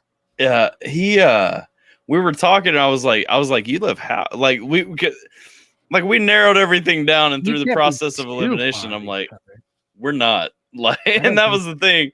We were talking about the steakhouse that we've both been to, and like, and he was like, well, next time I come through, like, we're gonna have to get steaks. And I'm like, I mean, cool, but like, when you coming through? You never know. Crip's always doing weird stuff. Yeah, let's see.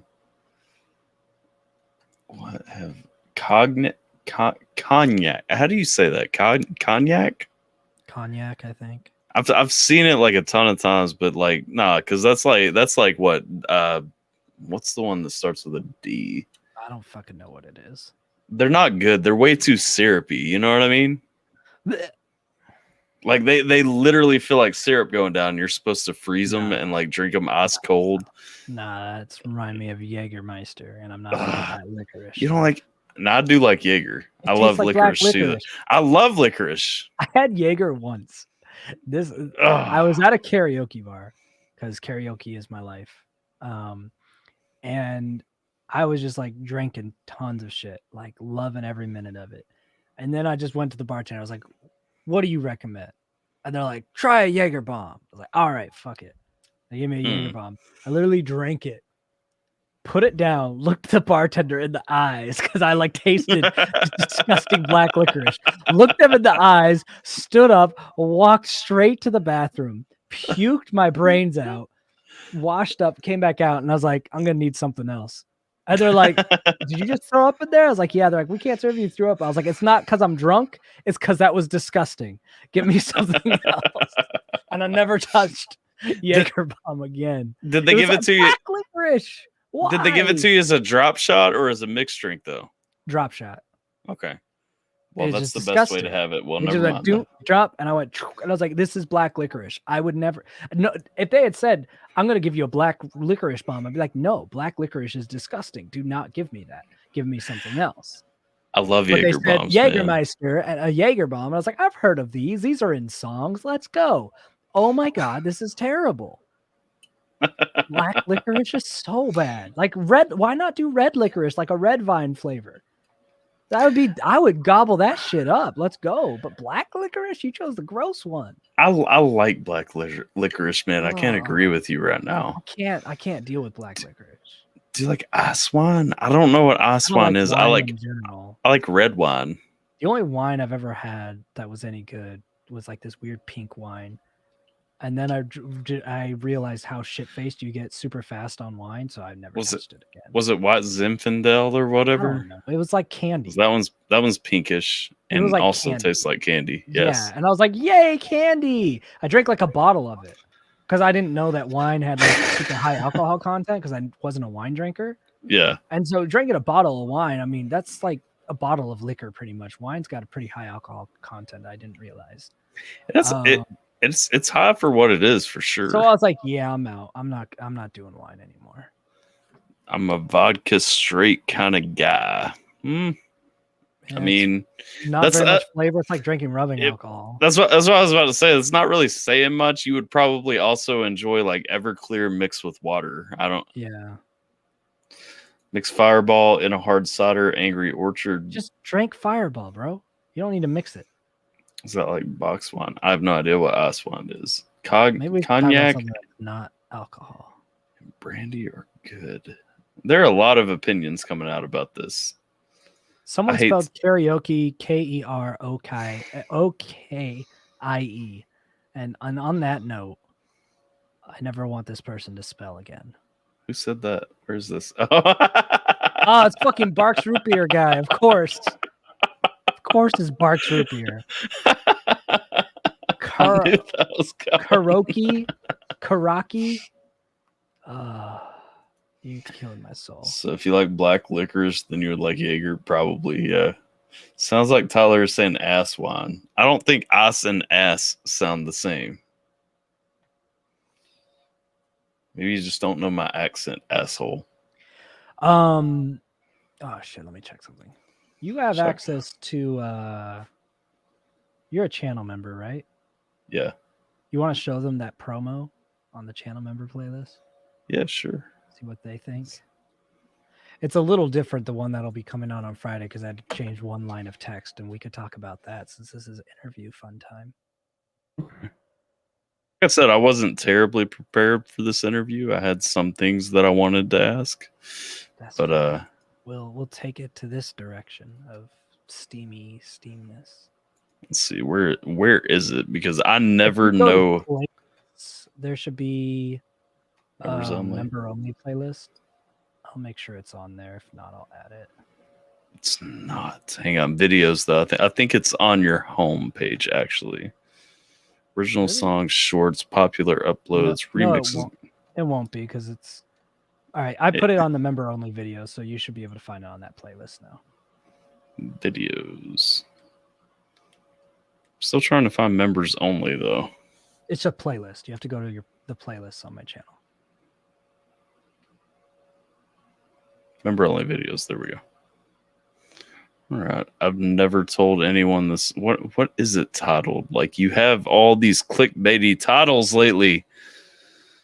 It's the one that you were just looking at. Yeah, I've never told anyone the secret before. That is it. Yeah. That makes sense, actually. That'll probably be the title I use for the actual thing, too, to make people actually click on it. Just have to come up with a better thumbnail. All right, let's see. Let me clear this thing off. There we go. Lurkitis has always been unlisted. It was never listed. It's always been used as a pre-premiere thing. And you can only use unlisted videos for pre-premiere promos. It was in a video originally, and then I used it for pre-premiere trailers on big uploads. Look at this. Y'all are seeing secrets from members Friday. only things. You'll see this on Friday. A slightly different version. One line of text has been altered. All right, let's go.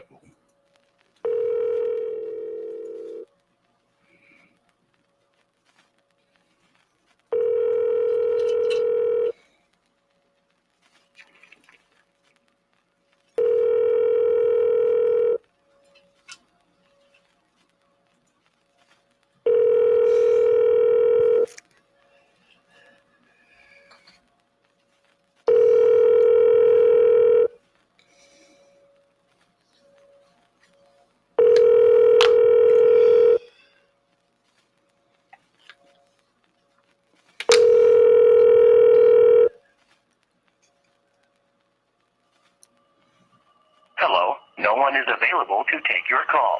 Please leave a message after the tone.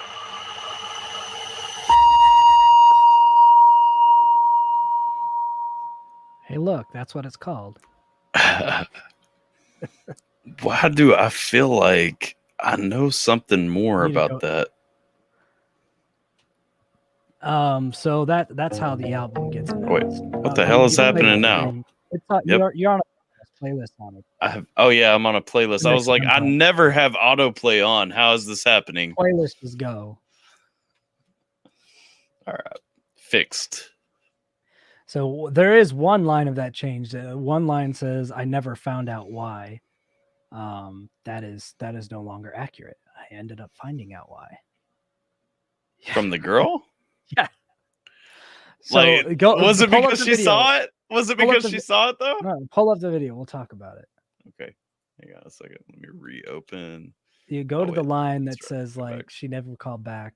I didn't know why or whatever. Click through this. Let's see here. And share again. Screen. Tab. Boom. Boom. Boom. This one or the next one that says... That's the one. She didn't answer my calls. I never found out why. The labels weren't impressed. So if you follow the text story of this little introduction to the album, this is what the album is about, is two different people. The album talks about pretty much two different people for like almost the whole... one person was the girl I was trying to impress with music. I was doing all of this like... I was doing comedy music, and the reason I started doing serious music was to try to impress a girl. Didn't impress her, but I was like, I think this is actually pretty decent. So in college, I got someone to re-record my songs with me because she had a much better voice than I did. And I was like, hey, we can make these into duets. What do you say? She was like, yeah, let's do it. So we re-recorded the whole thing. And after we re-recorded my album with her on it, I started pitching it to labels like Drive Through Records and Fueled by Ramen, labels that had like Hello Goodbye and Dashboard Confessional, the type of niche that I was in. And they showed some interest. They're like, hey, we like this. You could, they were talking about drawing up contracts to open for some of these bands with a little bit of a cash thing to do it and make a short EP.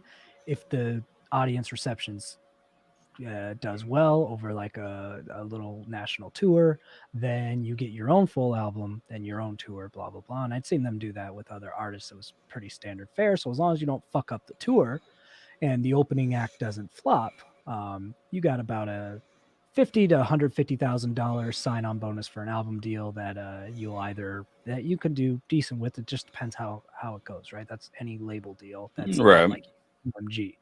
So like Hello Goodbye and Dashboard Confessional, if you've ever heard of either of them, they're from yesteryear, but they did very well with these kind of label agreements after their first albums. They had albums that went like, I think, gold and platinum, and there you go. So anyway, it was basically, hey, I'm a kid in college, and I've finally hit what I wanted to hit, right? What I've been working on for the last several years. So I called her. But at this point, when I called her, once I finally got their attention, it'd been a few months that we'd kind of lost touch because I was going to school part-time now to pursue music. She was still full-time at the university I used to go to, and she had just kind of slowly cut me off, and I never really knew why that was. But then I was like, all right, I'll just have to get a hold of her anyway, let her know, because this is like big fucking news. But I never got a hold of her. She never called me back, which was just kind of like serendipitous, because the girl I was trying to impress with the music, she never called me back again either, after we had been like best friends for years. And then she's like, nah, we good now. Her, it was obvious, right? It's, unrequited love. It was awkward first, so she stopped talking to me. Okay, that I understood. I never understood why the person who made this whole album with me disappeared. Through making an album about these events, which includes very, very salty songs about the music girl. So Face Reveal came before this album. Right. And jump onto my Instagram really quick. It'll be funny to show you this in real time. You could do it in the window you have up here. The YouTube window you have up. Just open an Instagram tab. So the girl who did this music project with me, we had been following each other. It's the top one. We had been following each other on Instagram, and we had talked a few times. I had like this whole master plan of how I'd do this huge petty revenge whenever I blew up and be like, haha, it was me all the time. Some Scooby-Doo reveal bullshit. Yeah. Keep scrolling down. Where's the young me? There. Click on the young me in the yellow shirt. Lower. Oh, right there. Yeah. All right. So we'll talk about this picture in a second. So anyway, fuck, what was I saying?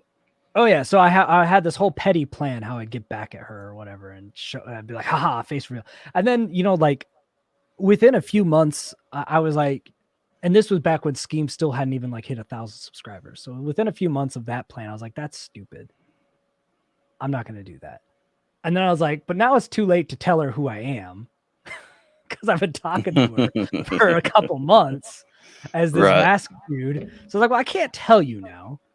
So I guess I just got to let things happen naturally. And so I was just like, I won't do any petty revenge thing, but eventually you'll know it was me, and you'll probably just assume that I had to stay anonymous and couldn't trust, it getting out, whatever.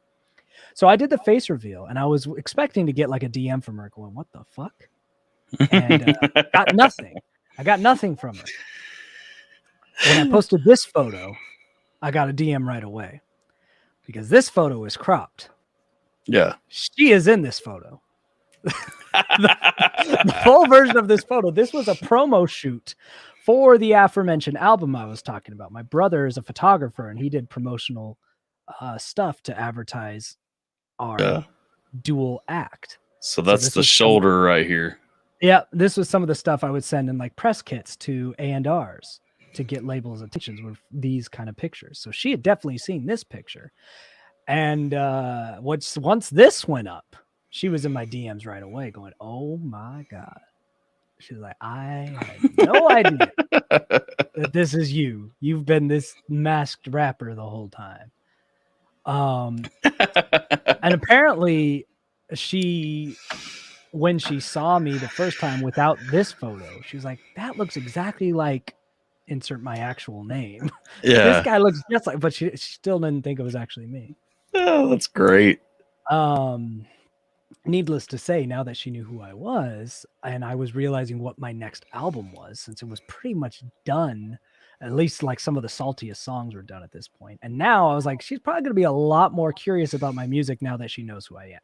Like before, it was just like another artist, kind of weird in a mask. This is kind of cool. Yeah. But now it's like, oh, it's that guy. And whenever I drop music, I was like, she's going to listen to this shit. She's going to know it's about her.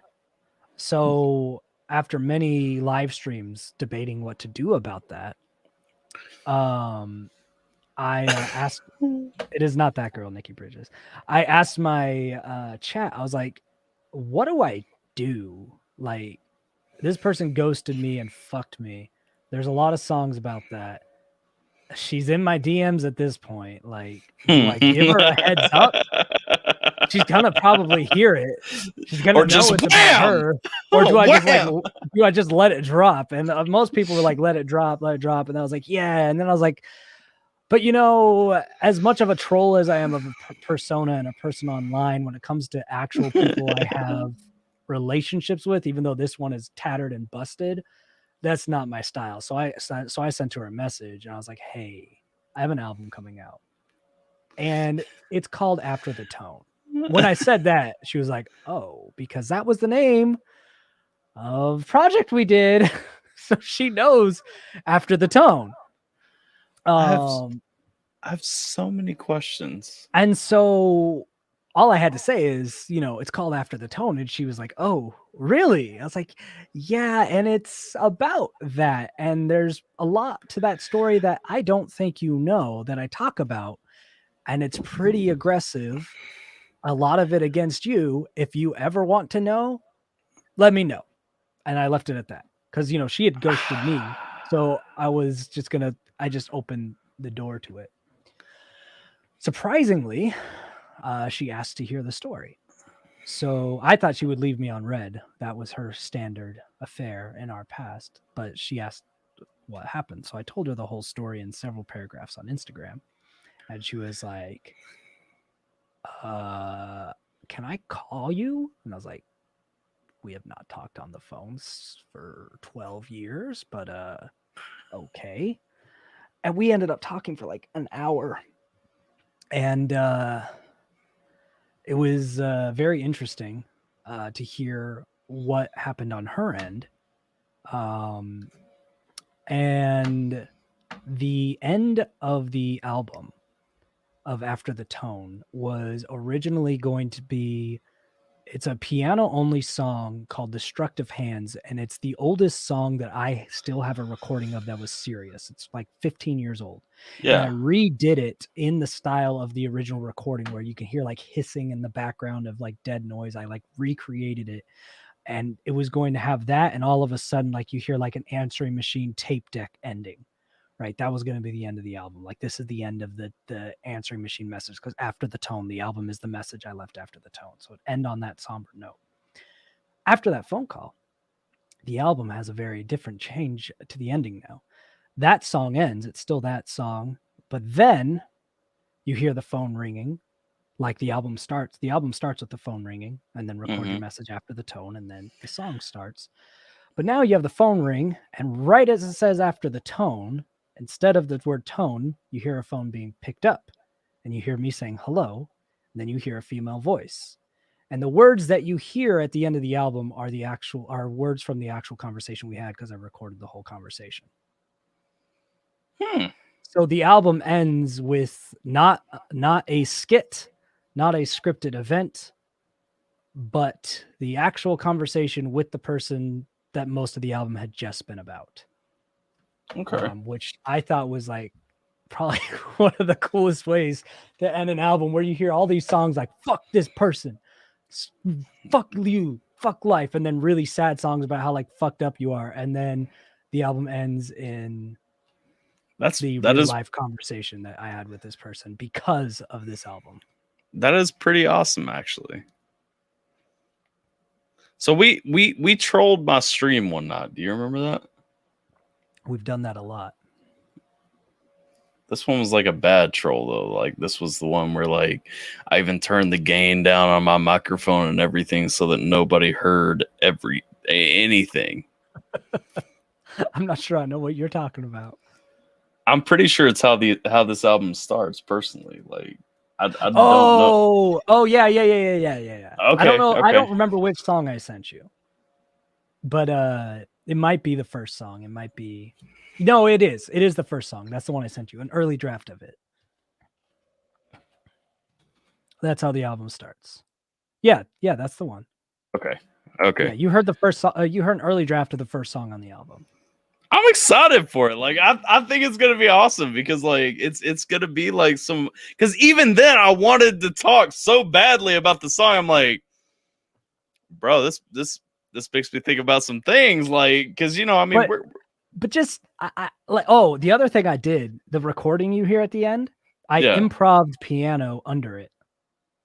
As I listened back to it, I played piano and just improv whatever came to mind. So you hear an improv piano track very low under the conversation. Right. It's Loopy says I'm a genius. Genius. The ending for me was so satisfying. The first time I listened through the first draft of the album and got to the end, because it's so personal to me that it's something that, again, this album technically is 15 years in the making because the oldest song on it's 15 years old. Right. And there's like 3 or 4 other tracks that are like 12 years old that I recorded with old girl who's cropped out of that picture.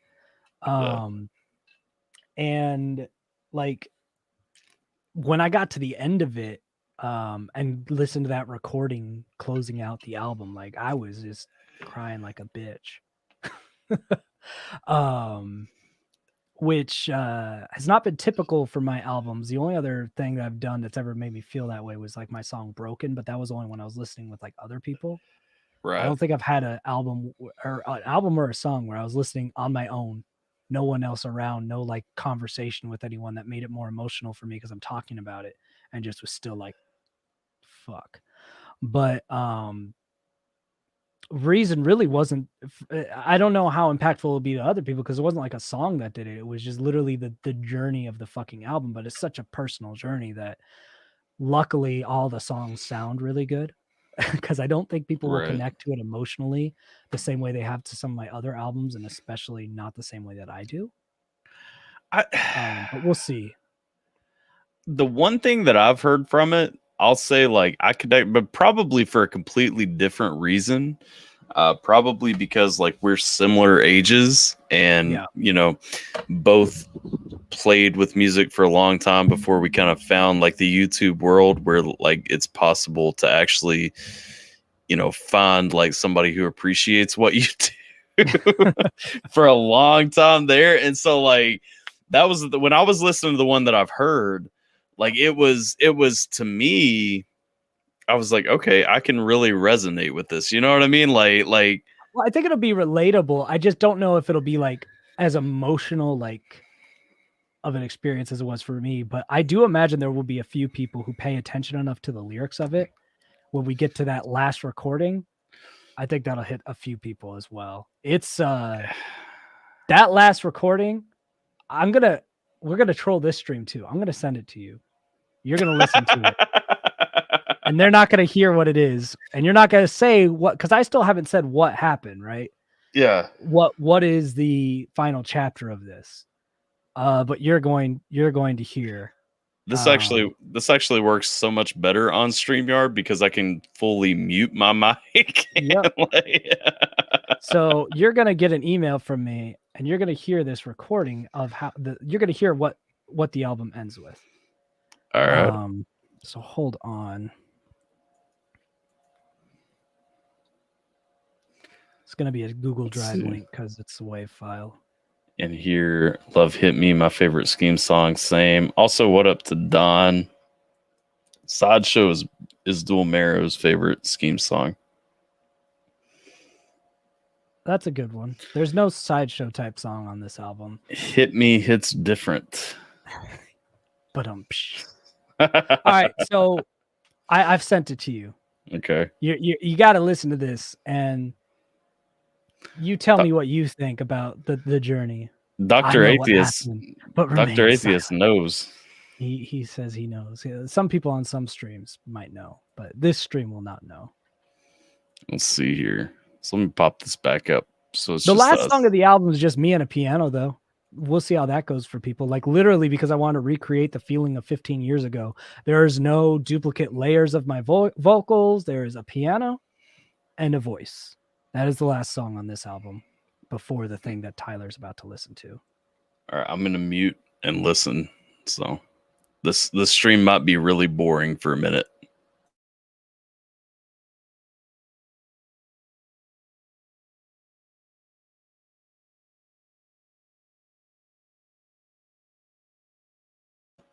I do want to say one thing just because you already said it.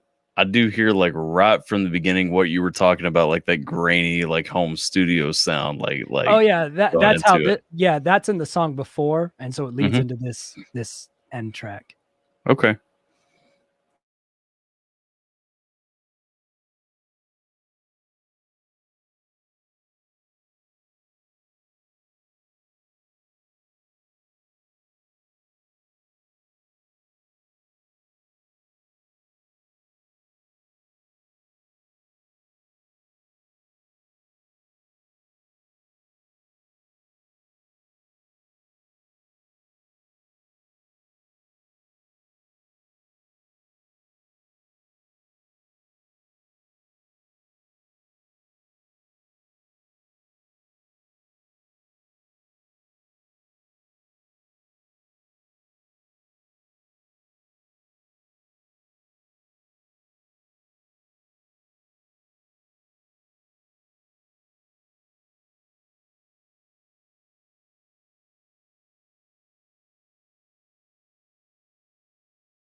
Wow. That's how the album ends. Wow. I know. It fucking punches you in the face so damn hard. I am glad it's not just me, because I'm like, I don't know how other people are going to feel about it. You know a lot of the story, though. I don't know how obvious the story is going to be if you just listen to the album. But I think anyone who pays attention to the album and understands what it's about and hears that, I legit might still cry. Like I feel tears like happening behind my eyelids right now. Like, it's still fucking with me now, but I was like a solid like 4 or 5 days, like just zombie, because I've had a narrative of my guesses of what happened for 12 years. And that's what I get. Yeah. Like if this album, like if this album doesn't exist, that never would have happened. So for me, this is probably my most meaningful album. Man. Yeah. I don't even know what to say. Hell says not funny. We want to hear it. Unfair. That like, yeah, you do. Yeah. I mean, yeah, like I was so glad I decided to record our call. I told her beforehand, I was like, I'm going to record this call. I was like, I don't know what we're going to talk about. I record a lot of calls related to music, anything music stuff, because, you know, there's a lot of oral contracts, other things. I'm just going to record this call just in case. Right. And so I recorded the call, and then it was like, we ended up talking for like an hour. I was like somewhere like an hour or so in, I was like, hey, can I end the album with something from this call? And she was like, okay. I was like, I'll run it by you first, you know, whatever I clip, because there was bits edited for time, but not a lot. And we went back and forth like 6 times before we settled on something that we were both comfortable with. There was longer iterations, shorter iterations of what you heard. That's what we landed on, as something we were both comfortable with, as an authentic representation that wasn't too long or too many details about us personally. But what we were left with,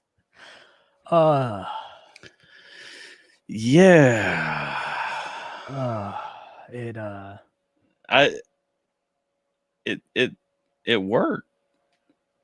Like it worked. But I mean, you've heard an early draft of the first song. Think about the energy of that song. I know. Like, and then that's where you end. Well, I'm thinking about how they both start too. Yeah. They start and then, dude, it was one of the times that I was like, because the way I had it clipped originally made it sound like she was leaving me a voicemail. Yeah. I originally edited it that you hear the phone ring, you hear after the tone, you hear the beep, and then you hear like her side of the conversation only. And she didn't like that. She's like, I wouldn't say that kind of stuff in a voicemail. And so I was like, let me think about it for a while. And I was so glad that she wasn't comfortable with that, because then I was like, it just dawned on me. I was like, what if I break the cycle? Yeah. Right. Because the whole album's about relationships, abandonment. That the theme of the album is relationships, abandonment, those people who just disappear from your life, fake friends, bad romances. That's the theme of this, which is a theme that I haven't really touched much in my music aside from like a song here or there. Yeah. And so the whole thing, the album is, you record your message after the tone. Well, here's the message I'm leaving for all these people who fucked me, right? Here's the message. And so that gave me an opportunity to be like, well, now the phone's ringing, the answer machine starts, but instead the phone gets picked up and the cycle ends. And after the tone was one of my earliest music projects, the thing that her and I did together that I never had closure on. And now 12 years later, doing music as my full-time thing, that's where that saga ends. Right. I think it's nice. I mean, I think it's a really good. I don't know. Like I love not really. I wouldn't say I love concept albums, but I love like I like an album that albums. tells an actual story. Yeah. Rather than a lot of albums are just like mixtapes these days. What's like one of the reasons I always love Coheed and Cambria? Not saying like this is a Coheed and Cambria thing, and not saying it's even in that same realm, but like one of the reasons I always loved Coheed and Cambria is because like everything from beginning to end told a story. You know what I mean? Yeah. I try to do that with most of my albums. This one just has such more of a real grounded ending. This one is so followable. You know what I mean? Yeah. Someone asked if Happy Birthday was originally for her. No, I say the words after the tone to record my heart after the tone and Happy Birthday. That was a reference to the old project in general, not specifically to that person. After the tone as a concept of recording messages for people that don't care or have time for you. It was a long-standing theme of my music before Skeem, and now it's finally come full circle. Shout out Don for the super chat real quick too. Love the channel, bro. Good people. If you haven't subbed, because I know Don is a Mises fan. I think that's how he found me. If you haven't subbed to Skeem, who you possibly may not know, make sure that you get down in the description on this video. Go sub to his channel and check him out and all that too. So he doesn't like Mises, but that's okay. We still like him. I don't dislike Mises. I just haven't heard anything from him that I want to listen to. I think he'd like his new stuff. I'm not gonna lie. Maybe I haven't heard it. What up, Jewel? Jewel's pretty good. Jewel is fantastic. So, but now going back to what I said before you heard that recording. So when I listened through the first draft of the album and that's how it ended. Now you know why I was sitting in my room crying like a bitch. Yeah, man. Like, because I'm the one that lived that shit. like I said, I was sitting here. I was almost like, oh God, no! It was way worse than I thought it was gonna be. I kind of wanted to be sitting here in my room crying like a bitch. Like I ain't even gonna play, man. Like that it hits though. Like it hit. Yeah. That's what you make music for. You know what I mean? But like, yeah. That was real life impact of my life. It made me rethink a lot too. I'm like, how many times have I thought someone didn't fuck with me and some shit was happening? What up, LC4? But yeah, no, that's one of the things. Like, to me, I think it's because I know how it starts, I know how it ends, and like I've listened to you tell the story about it now. Like, yeah. I don't know what it'll be for someone that doesn't like, who just listened to the album and goes, "What the fuck is this ending?" Right? If you just put it out there and people just hear this to that, like, I don't know how that comes out, but like, I think pay attention to the album, I think it'll have impact. But you have to pay attention. I'm sure. I mean, I like I said, I don't know the middle songs. I'm excited to hear them. Like, we'll probably do a album review stream or something like that to get it on there and all that. Got 5 features on this one. Oh, really? Yeah, 2 of them I've never done a song with before. I'm not gonna ask who they are. I know you probably don't want to talk about that, but I'm curious if you do. Well, Gatsby and Postcard, I already announced that song. Yeah. Blind Sight is returning because every time Blind Sight and I get together, it's a good time. And Blind Sight always likes writing those like petty revenge songs. I was like, bro, I'm making a whole petty revenge album. You have to be on it. Yeah. The song that Blind Sight's on the new album. Mm-hmm. I originally pitched it to Crypt, but Crypt wasn't a fan, so Blind Sight was my sloppy seconds. The beat actually makes more sense for Blind Sight anyway. Right. Wait, what is going on in this chat? I don't know. That's what I was trying to figure out too. Question for Skeem about how much in teaspoons river don't water. Care. Moving on. I got ask Fat Jesus. Ask him. This chat is not worth reading, is what I'm learning. This chat. I tried to tell one of my friends that Skeem is a genius, but he just did not know. He just don't know the Scheme ways. I mean, yeah, I guess. Love me some Blindside. Everyone loves Blind. How can you not love Blindside? Honestly, I mean, he's got like a 80-year-old smoker's voice that actually sounds good. Mark's root beer. Yeah. And then you might not like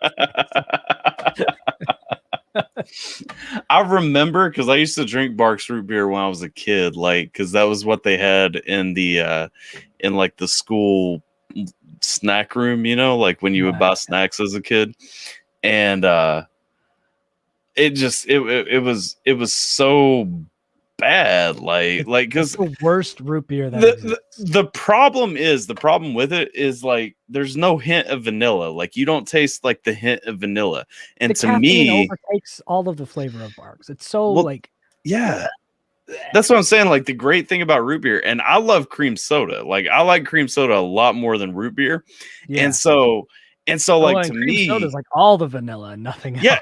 Exactly.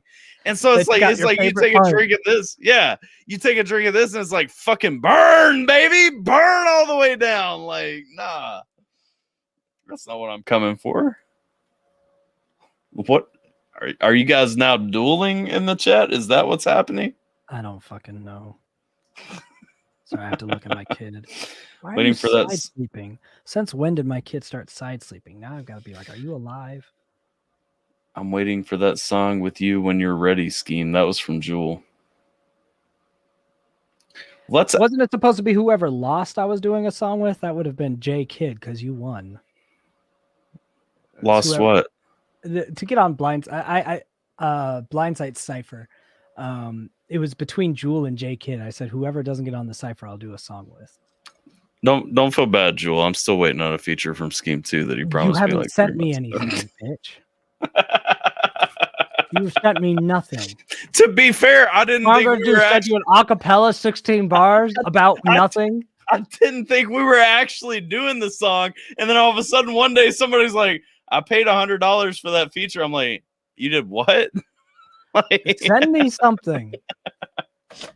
There's nothing to do. Like I did not have an idea for this song. Like this was not a thing that was in my head. We'll all right, I'll send you something at some point. It'll literally just be like some bamboo sticks, just tong tong. Here, it's a metronome. Rap. There you go, man. There you go. Rap. About what? I don't know. Metronome stuff. Let's let's add this extra layer of chaos, because at the end of interviews, which I assume you want to do soon, because I can only imagine that you're tired. Yeah. You know that I like to pull people in, so I'm going to copy the link in the chat if you're cool, and let some people one by one ask questions. No Barks root beer guy. Forbidden. I don't need to hear anything about Barks root beer or karaoke. Or karaoke. It's like teriyaki, the singing version. Oh God, this chat, because I haven't went over to the YouTube studio tab in a minute. The chat is just blazing by. So if you guys don't know how this part works, jump in the stream if you want to ask Skeem a question. And not if you want to talk about the worst root beer ever. Yeah, once the chat actually catches up, I'll pin the StreamYards link, but just message Blindside. Hope he'll stop by. Why? Probably doing stuff. Where is the link that I posted? What is happening? Oh, I see it. I don't. How long did I push during labor? I did not push during labor because I was not in labor. Our poor. I see the link. It's just sitting there. I cannot find it in the YouTube studio still apparently hasn't caught up, so I can't pin it. It's there. Oh, there it is. There it is. Hang on. Oh, let me pin. There we go. Love Barks the most, always have, and I won't apologize for it. Hello, Dr. Atheist. I feel like you get a chance to talk to Skeem all the time. I'm about to kick you out. Boom. Just quick kidding. Question, damn it. Look, I had a real quick, very simple question, okay? Uh-huh. Okay, so can you tell us how many tracks are on the album, and can you tell us the runtime? 36-minute runtime. There's 11 songs, and then the 12th track is the one that AlphaTyler just listened to. The audio thing. Yep. Okay, that was all I wanted to ask. Have a nice night, y'all. Have a good night. I feel like he took me way too seriously because I pulled him out of the stream real quick. Like, no, he actually had a question this time. Look, damn it. In my defense, I do troll a lot when I get on chat with Skeem. So, also, I'm tired of shit. So, sorry. Have a nice one. You too. I still give a lot of respect to Dr. Atheist though for always having that Motorhead picture up there. Like props, because I don't think I know anyone who loves Motorhead that much except like Triple H in the WWE. Like good for you. Thank you. Bye. Well, fine. Thank you. You're welcome.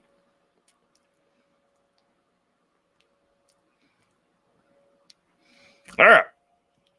So now that I actually have the link pinned, if you guys want to jump in, ask Skeem a question, or tell him that you love that the mask is gone, click the link that is pinned to the top of the chat and jump in. Do song together about how insensate. Is that a word? I'm looking it up. Lacking physical sensation. Completely lacking sense or reason. I learned a word today. Insensate. I do not want that word in my vernacular. It's a tough word to say. It's like that. It's an interesting word. Insensate. So there are 25 people watching. There are all you guys trolling in the chat. They're all lurks. Gambling and dueling and all this stuff, and like some lurkers and all that. And nobody is waiting to be accepted into the stream right now. Sad. I'm confused and disappointed at the same time. So that means Mr. Williams owes me a visit.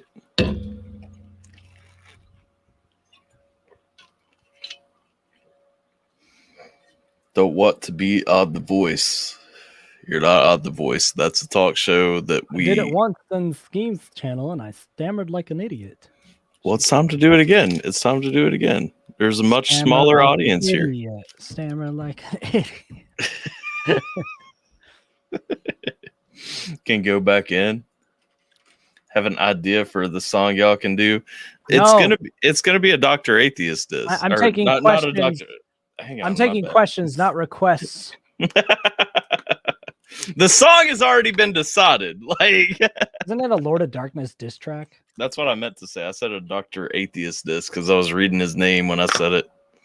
And it's that weird thing where when I'm reading one subject, like I can't mention another or something. I know those feels. Mine won't let me join. It would if you tried hard enough. I don't have a working mic. Look at all these excuses pouring in. Bring socially awkward is a bitch. I'd jump in, but Skeem doesn't want to hear from me. I think he does. No. Man likes Barks Repair. Screw and Easy Mill this, I'm guessing is what that is. That would be a fun song to do, but no. I don't have anything against Easy Mill, though. He only hates Easy Mill fans. I don't even hate like their fans. I just Now on the topic of acknowledge how retarded they are. There's a difference. I have to change Hate my takes mic. energy. Damn it, I'm participating inaudibly in its dorkness. Lord of Dorkness, that is true. Oh, that is true. I Sorry. mean, like when you read promo. Hang on a second, Wolverine. We're staying caught up in the chat. All right. Hello, Wolverine. What's going on, Alpha? I just want to tell you guys hi since everybody was scared to come in here and say hi to you guys. Everyone is scared. Like, what's the deal with that? They're overwhelmed by his beauty. I guess. That's usually what happens. Yes, That is true. I figured I would just say hi. Well, hello. Dual Marrow is actually ready to talk, which again talks to you all the time. Okay, bye Hey, guys. what's going on? Bye, Wolverine. What's up, Duel? Hello, Dual. Hey, what's going on? How are you? Can y'all hear me? Yeah, I'm doing fine. Can y'all hear me all right? Yep. Yes. Sorry, doing on the phone first time doing this. Hmm. I had the random thought while you were doing that whole listen through while you were muted. You reminded me of Dr. Robotnik for some reason. I don't know why. I've Probably heard this mustache. before. Oh, you've heard it before? Yes. There's Especially in the a meme. red shirt. Oh, Yeah. There's a meme somewhere on my Discord comparing the two of The us. hat So. and the red shirt are not helping you right now. Well, it's because the hat's backward. Hang on. There you go. There you That's better. That's much less Robotnik-y. go. Now I gotta push all my hair back to the back of my head. It was like I like how defeated you sounded when you said comparison's been made before. There's a whole meme about it. That is the sound of a man who both acknowledges the truth behind the thing and also hates that it's true. That was the tone you took. You were like, "This is a true thing about me that I wish was not true." This is something that as soon as I heard it, I said, "Fuck you, that's not true." Then I saw the meme and went, "Oh god damn it!" And then This I've is been real. sad ever since. This is real life.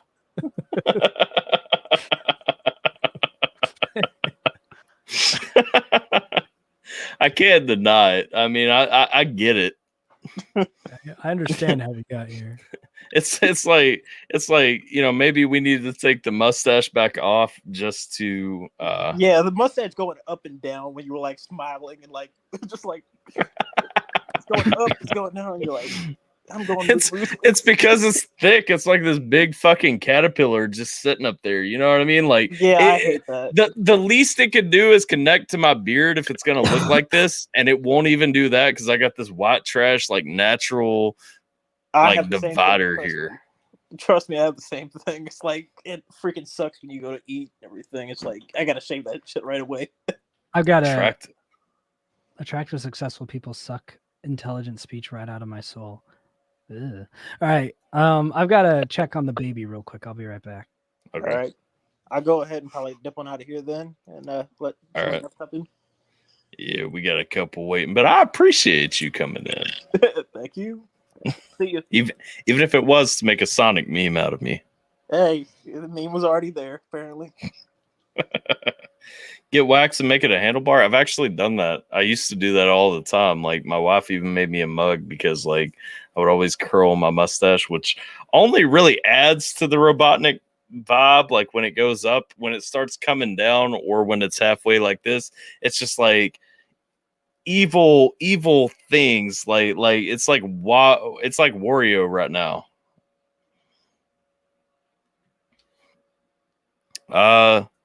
Miss Hernandez, you can hang out with me until he comes back. Also, what up? I take it you're a Daenerys fan.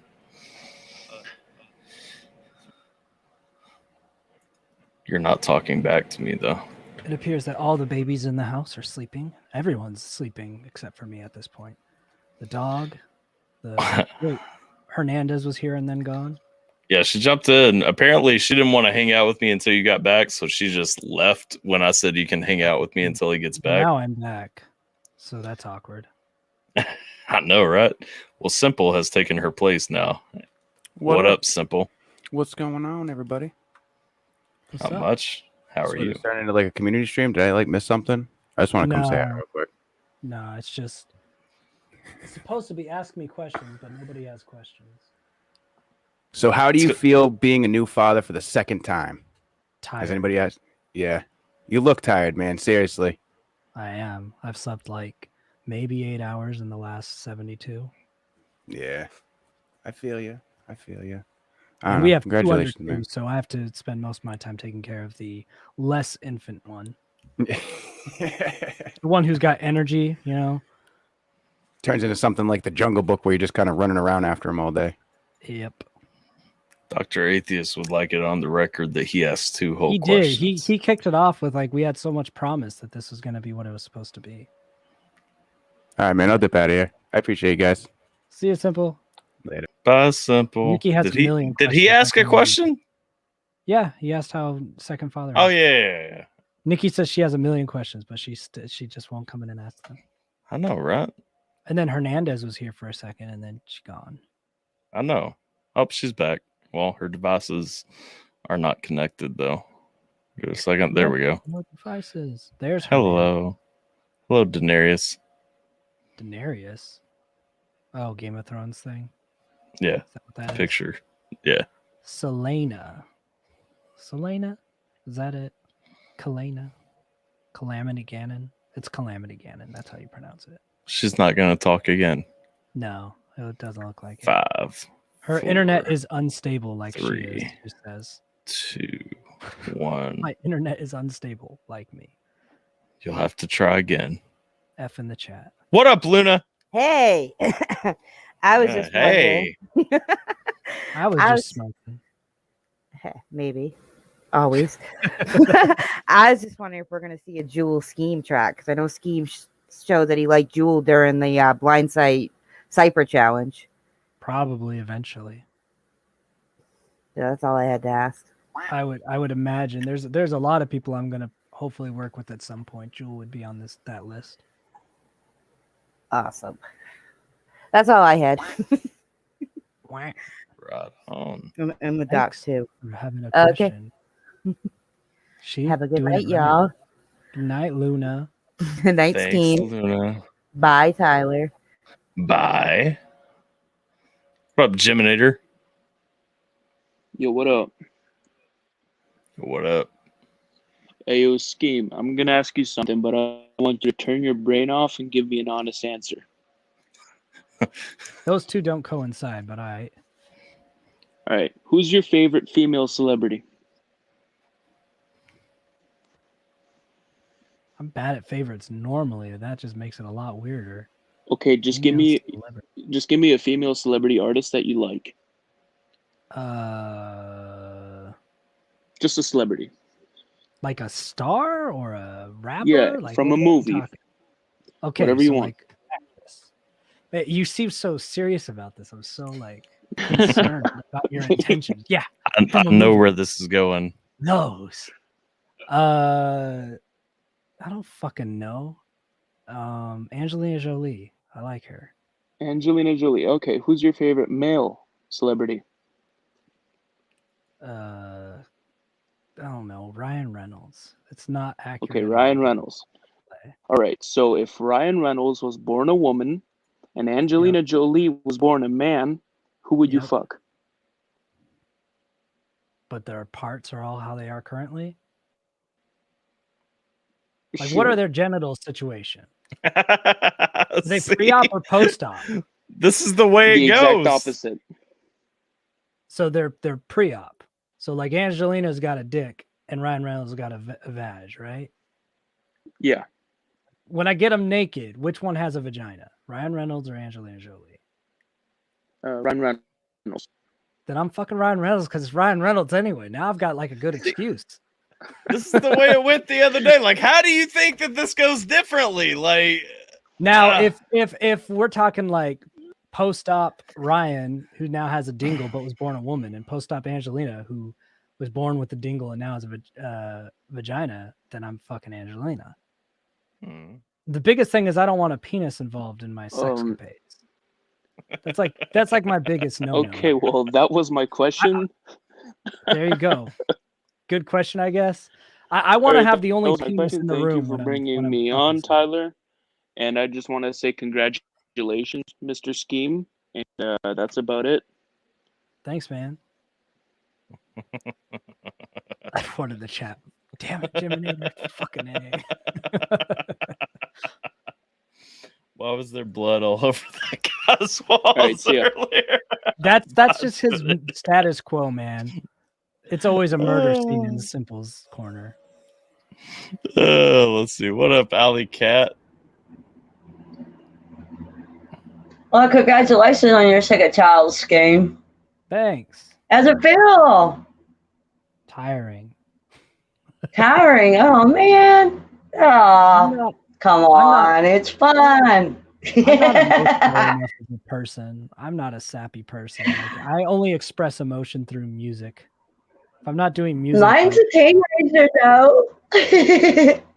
He's a mess, though. When I'm like listening to shit, not like talking. Oh, man. Well, that's cool. You fought for a second time. That's awesome. Then when they grow up, they're like, oh, leave me alone. Go away. I just want to congratulate you. Thank you. You stay cool, man. I'm going to let someone else hop off here. Bye, Tyler. Enjoy the rest of the night. Y'all say so. You too, Alyssa. You too, Tyler. Flash quickly on the screen when lagging. Oh, Hernandez. Let's talk about her lag again. She's still trying to figure out how to get in here. You can try to join in again now. She says it's her internet. Oh. Internet do be sucking sometimes. Simple says, what about my room? They were concerned about the blood. It's usually the thing that people have concern with your room.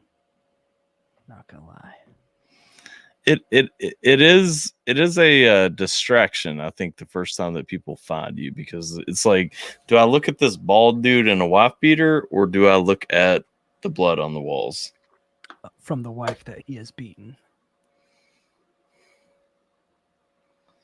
Nikki, go in the V chat, ask away. The vagina chat? That's what the V chat says to me. Woke up. Everyone was asleep, and Skeem just went from 0 to 100. I just heard that baby screech. Poor Mrs. Skeem. Mrs. Skeem was probably like, finally getting some sleep. And all of a sudden, that was like either that or Mrs. Skeem picking her up for a feeding. It's one of those. But oh man, it was quiet, and then luckily Skeem is a deep sleeper. Nothing wakes his ass up.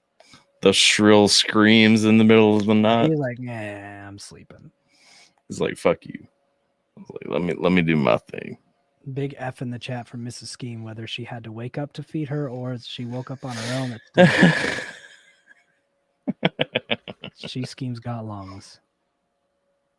That's awesome, though. Like, I love how different your kids are, and it gives me hope that if I have another one, like my next one will just be quiet, because my first one was not. Yeah, we Scheme.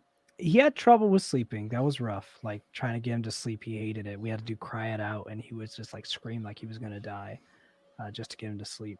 But aside from that, if it wasn't to trying to put him to sleep, he was like silent all the time. She Schemes like constantly mad about something. Skeem, you think she Skeem will be a great metal screamer in the future?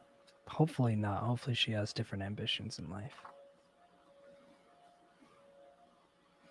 But simple, you look at the other personality. Him, I'm scared of. I live on a houseboat. What the fuck? Are you a Louisiana swamp boat person?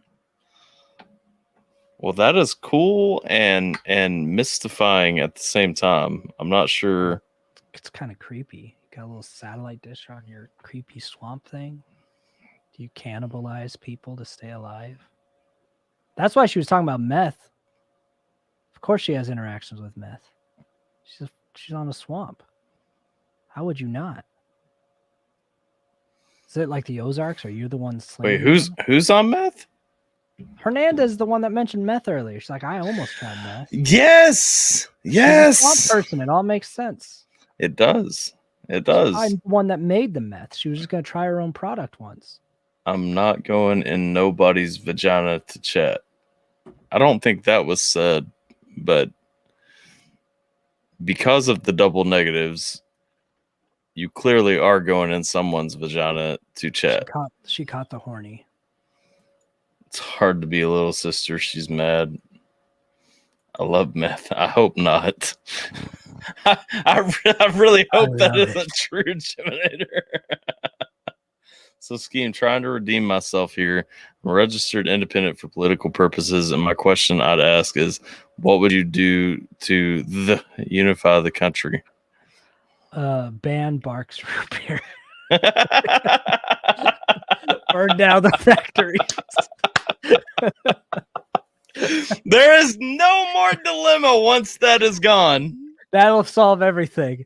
It all links back to Barks. That is where division of this country comes from.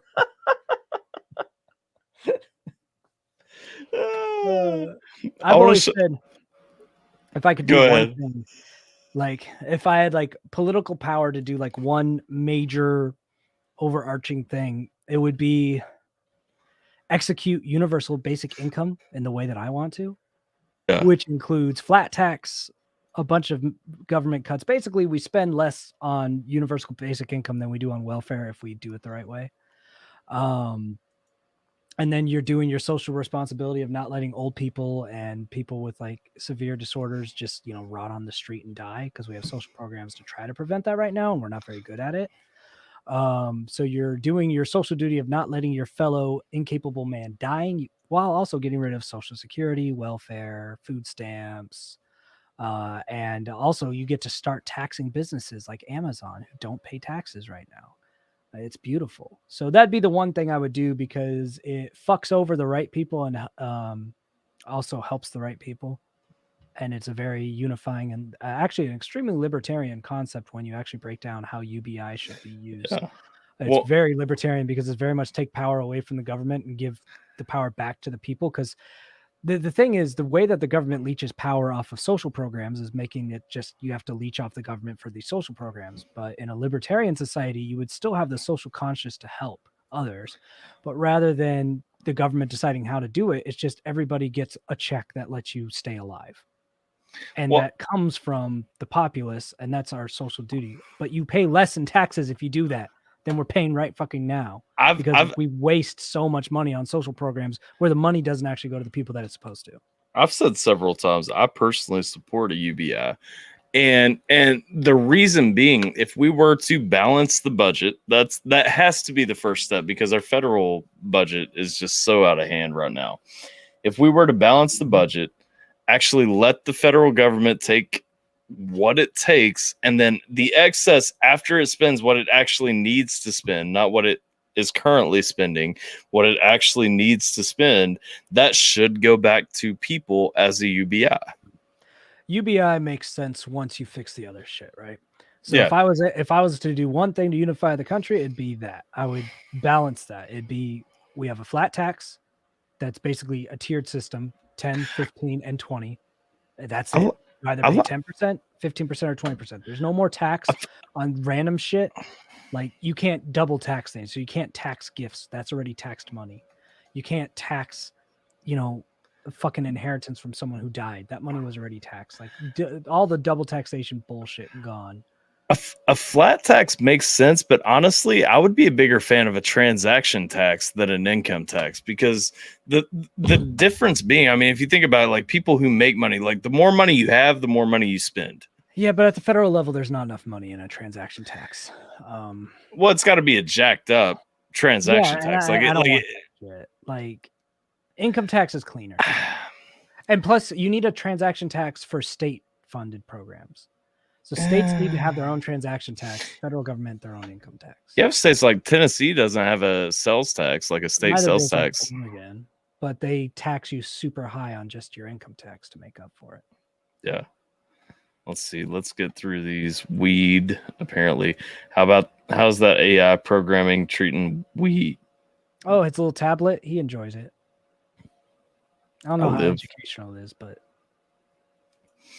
y'all said that about VChat. Let's see. I love not meth. That's good.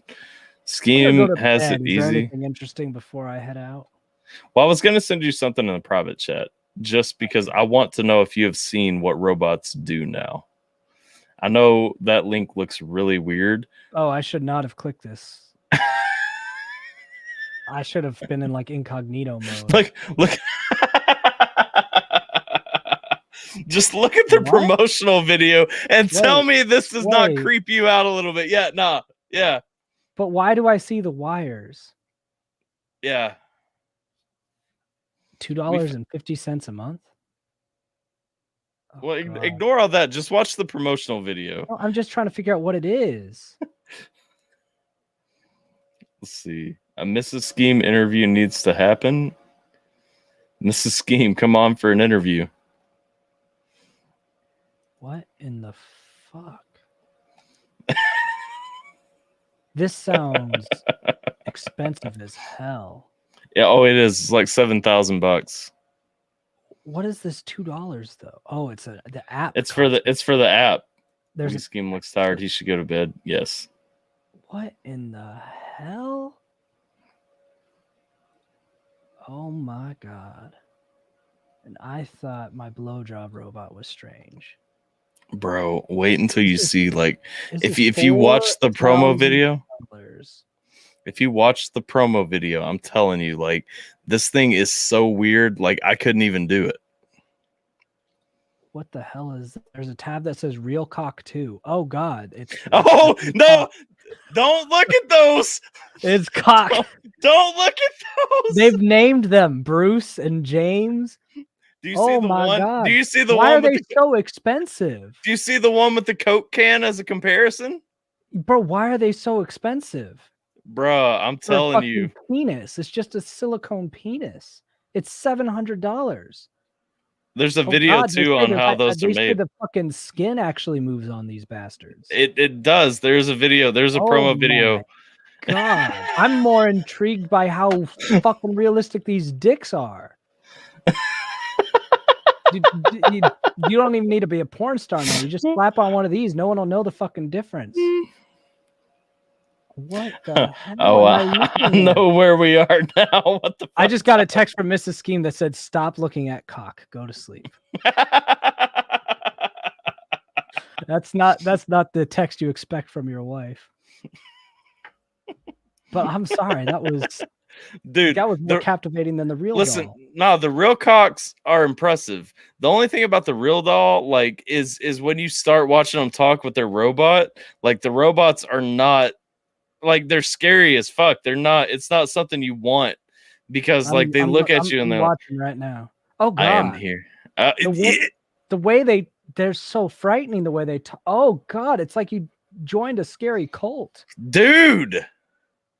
Oh, I don't want this at all, dude. I would not want this to talk to me at all. All right, so the women once again are winning with the sex toys because those cocks were legit. But those robot ladies are scary. The first promo video for the Real Cock 2, like they actually stretch out the sack on it and everything and show it, and like it makes me cringe when they start. I watched it all, like they grab the skin on the side of the dick and like stretch it out, and I'm like, no, you don't do that. Like, no, well, you do, and it's one of those. All right, so thanks for that. I guess now my my browser history just got tainted. It's in mine too. Don't worry. I should have warned someone. Open up the incognito window because now it's going to be synced with everything. Now all my ads. Are you're one of the like you have it like with the Google Chrome on your phone where it picks up like your tabs. I'm using Microsoft Edge right now, so I don't think it'll stalk me as much. Why? Because it doesn't take up 1 million gigs of RAM like Google Chrome does for no goddamn reason. Edge is actually way faster than Chrome these days because Chrome has bottlenecked itself so much. Yeah. Plus Chrome is spying on you 24/7, which in this case might help because I might not get penis ads tomorrow. That dick better do the damn dishes for $7. It's not $700. It's like $7. One of them was. Hang on. One of them was $7. One of them was $5. Oh wait, yeah. I thought it was 7,000. Hold on. It's only the dolls that are 7,000. The ladies start. I saw one that was $4,000. But I had to send you that just to see. I'm a bad influence. I'm not a bad influence. Like I'm just sharing. I don't need that. That was scary. I'm afraid enough of the blowjob robot, and it doesn't have a face that talks at me. That's true, but it has a tiny little mouth hole. Like, yeah, I don't know how that's supposed to work, man. That thing, because I saw like you posted like the mouth hole one day. Yeah, it looks like an ink pen goes in that. Like, I don't know what you're supposed to do. Like, now you will work. Well, like I figure you could probably get in there, but I'm like, I'm literally putting my thing in like a contraption. I don't. Nah. All right, I'm going to bed.